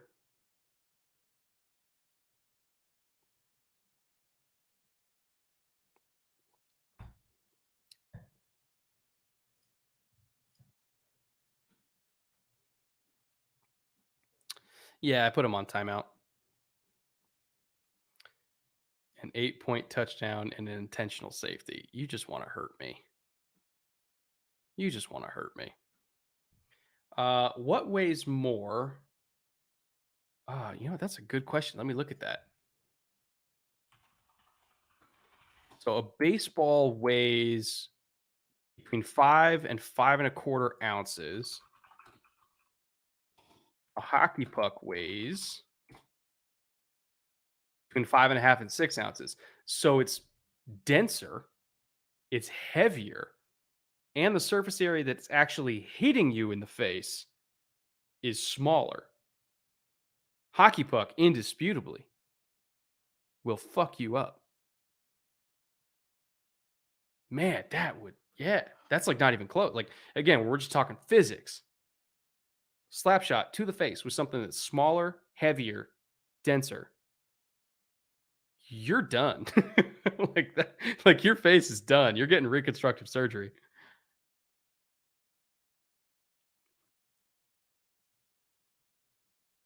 It's all about velocity. Well, like what's like a average NHL slap shot speed? I'm sure that data exists. Yeah, that's the average NHL slap shot speed is 100 miles an hour. So it's smaller, denser, heavier, and travels faster than the average fastball in the MLB. Dude, hockey puck would destroy you. That might actually kill you. Like if it hits you in the right spot, that might actually kill you. Oh my god. Oh, my lord. Baseball liner off a bat. Uh See, it comes off the bat faster, right? Than it was thrown. I think it does. I think the speed is faster. Because like the exit velocity on some of these home runs is like a lot faster than a fastball. Like that might be a difference. Like especially like a pitcher getting nailed in the dome on a comebacker, which has also happened to me before too. But it was again, it was more of a glancing blow. I was able to duck and avoid the worst of it. But even that hurt really bad. Even a glancing blow hurt really bad. It was off a metal bat too. Yeah, comebackers don't mess around. How many times has Davis Mills been sacked? 4 times.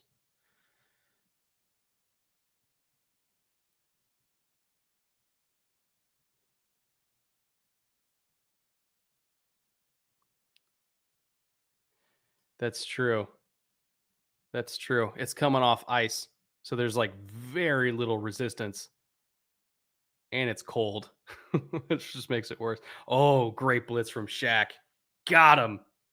And it's a fumble. All right, watch the timing on Shaq here on this blitz. This is so well timed. Oh, man, this is such a good play.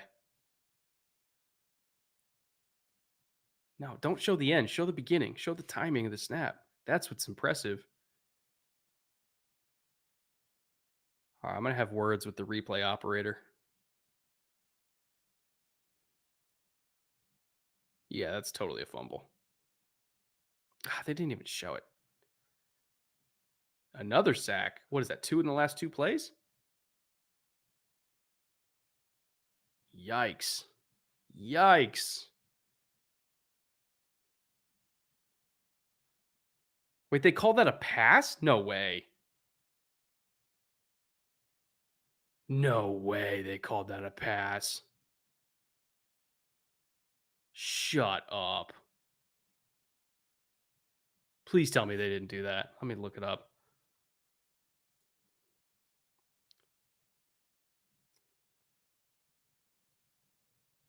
Yeah, 3rd and 16.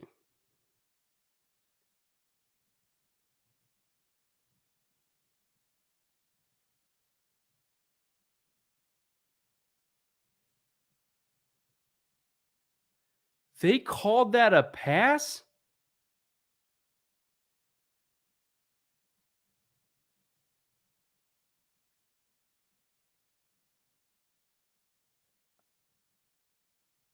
Am I high? Like, that was a sack fumble, right?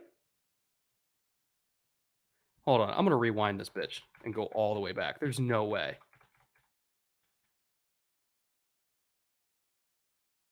There's no way that. Okay, hold on. Sorry. Okay. 1st and 10, right? Incomplete short middle. That's a sack fumble. Like, uh, am I wrong?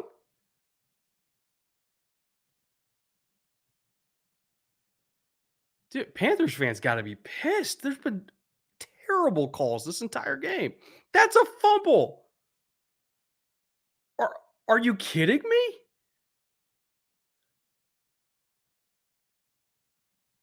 Jesus. I, I have no words for that. All right, I'm going back live to the game. Oh my god. These refs are blind. Like, you guys are seeing the same thing I saw, right? Like, that's a fumble.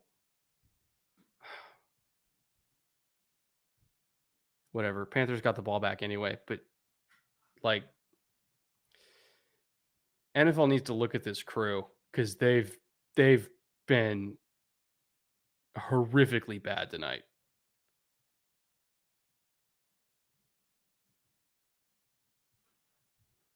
Like, I have no words for that at all.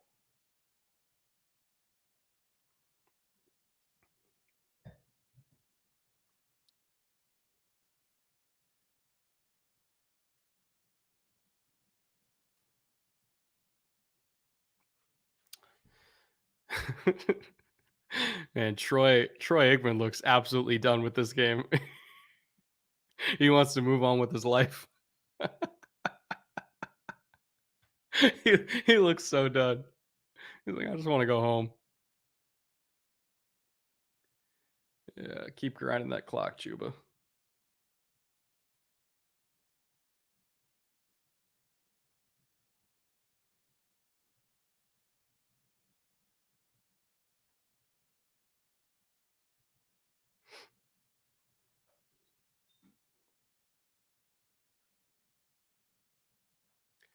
Would be a shame if a call like this occurred during a meaningful game. Yeah, like if this game was close and the Texans like had a benefit that helped them win because of that, if I was the Panthers, I'd legitimately file a grievance because like it's there's no explanation for it. It was a terrible call, terrible call.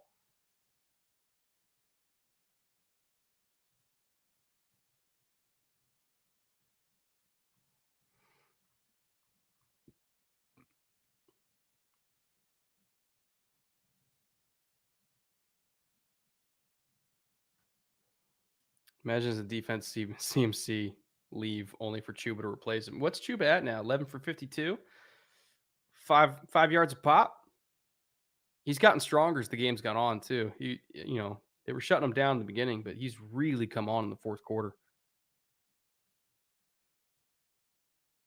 Had some very nice cuts. Like, it wasn't just all the offensive line. He's done a little bit too.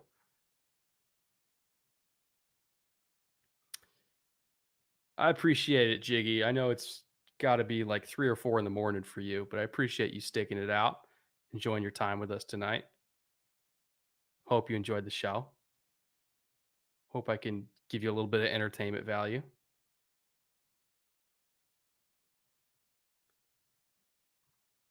That's what I'm here for. Just to hang out, talk shit, roast people for going akimbo 1887s, enjoy my Pinot, watch the Texans lose.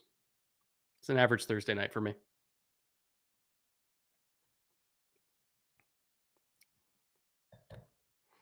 I don't know.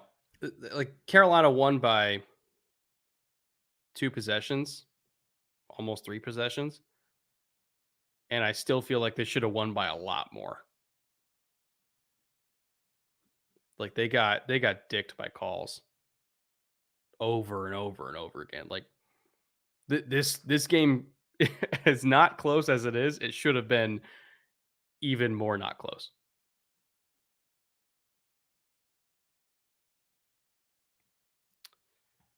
Autumn, another $2. Thank you for that.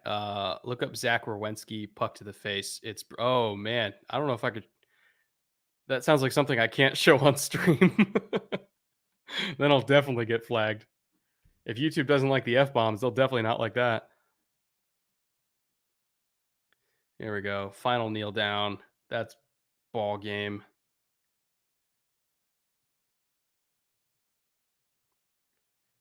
Am I ready for Warhammer 3? Absolutely, I'm ready for Warhammer 3. Blood for the Blood God, baby. I'm going to abuse corn as much as possible before they patch them. Guarantee you they're going to be super OP.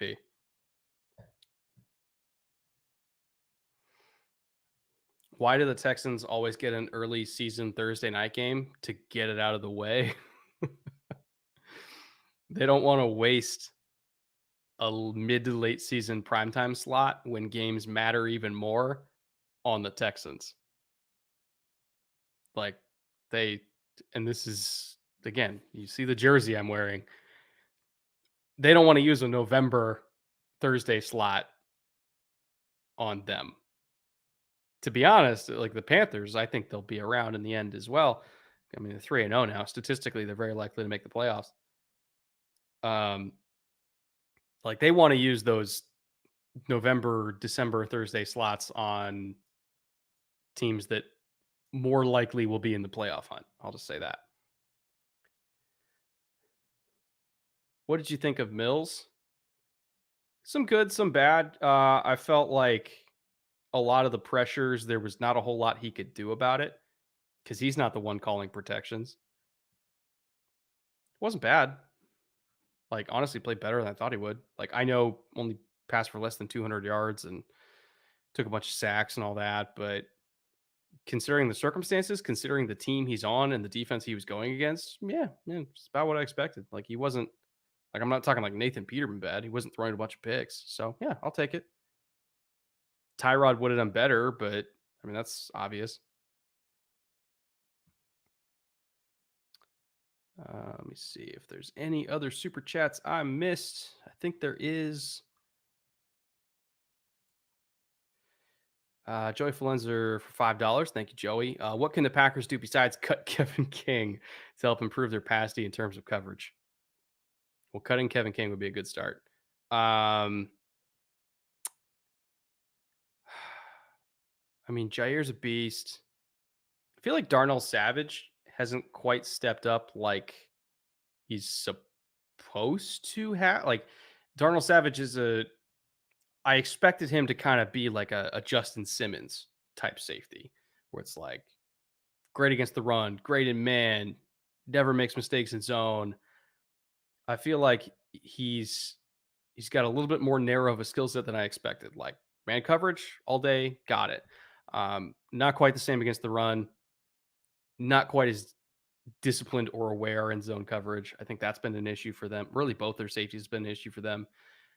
They still, I don't think, have any linebackers that are like great options in turn. Like if somebody has to go match up on, a scat back or a tight end or the occasional slot receiver, I still don't think they have anybody that can do that. Like they don't have like their own version of Fred Warner that can do any kind of coverage assignment. Bobby Wagner, these kind of guys like Jack Thompson's a good example.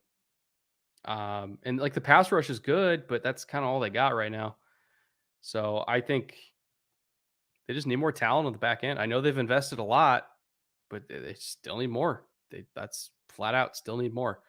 Like if they play more discipline and stop making so many mental mistakes, yeah, the pass defense will naturally improve. But I don't know. I feel like I've been waiting for years for that to happen, and it just never does. Let's see here. No war crimes on stream. I think there was another one that I missed. I think this is the last one. And again, if I did miss yours, I'm going to check the Twitter DMs before I log off here and throw any of those up. Great stream tonight. Thank you. Appreciate it. Can't wait to watch future game coverage. Well, I appreciate that. I really do. And I know this is like the second or third one you've given. I really do appreciate that I was able to give you entertainment tonight. And I was able to, was it 3.5 hours straight streaming? Happy that you guys enjoyed it. Happy that, I was able to make your game watching experience not, even if it wasn't better, maybe just slightly different form of entertainment. I'm here to serve. So thank you. Really do appreciate it. Really do. And I can't wait to see you next week. Steve, gotta get 2 hours of sleep. It's 5 a.m. in Germany. Can't wait for the next one. I'll see you next week. See you next Thursday. God, you people are crazy. Staying up till 5. European NFL fans are hardcore, man. All right, let me check Twitter DMs. See which ones I missed. All right, I got one from Jack. Actually, let me throw this up here. I can do that. There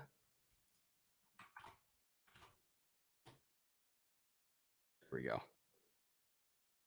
By the way, like, I'm not lying about my DM requests. Like, this just goes on forever and ever and ever and ever.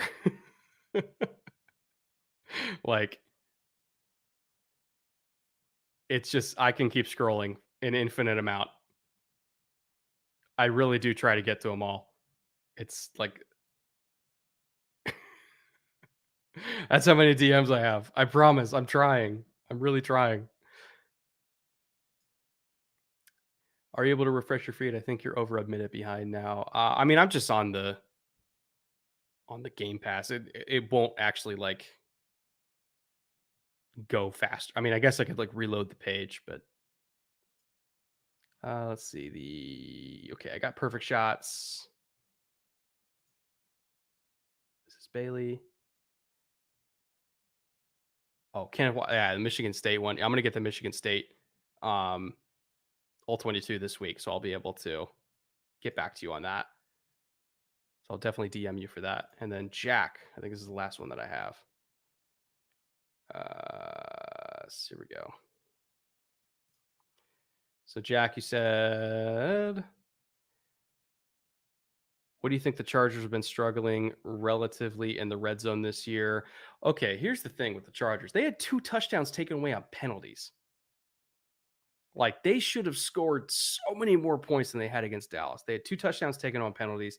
I think the execution was good. I think the play design was good. They just got really unlucky with penalties. I think their red zone offense is going to be fine. Have faith, stick with it. It's just one of those random Chargers losses where Chargers going to Charger. They're going to beat themselves sometimes. They have 12 penalties in that game. 12 penalties and 2 red zone touchdowns taken away on penalty.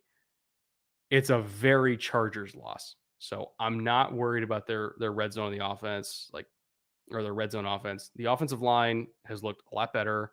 Mike Williams has become the Mike Williams they thought they were getting when they drafted in the top 10. I see the pieces. I see the development.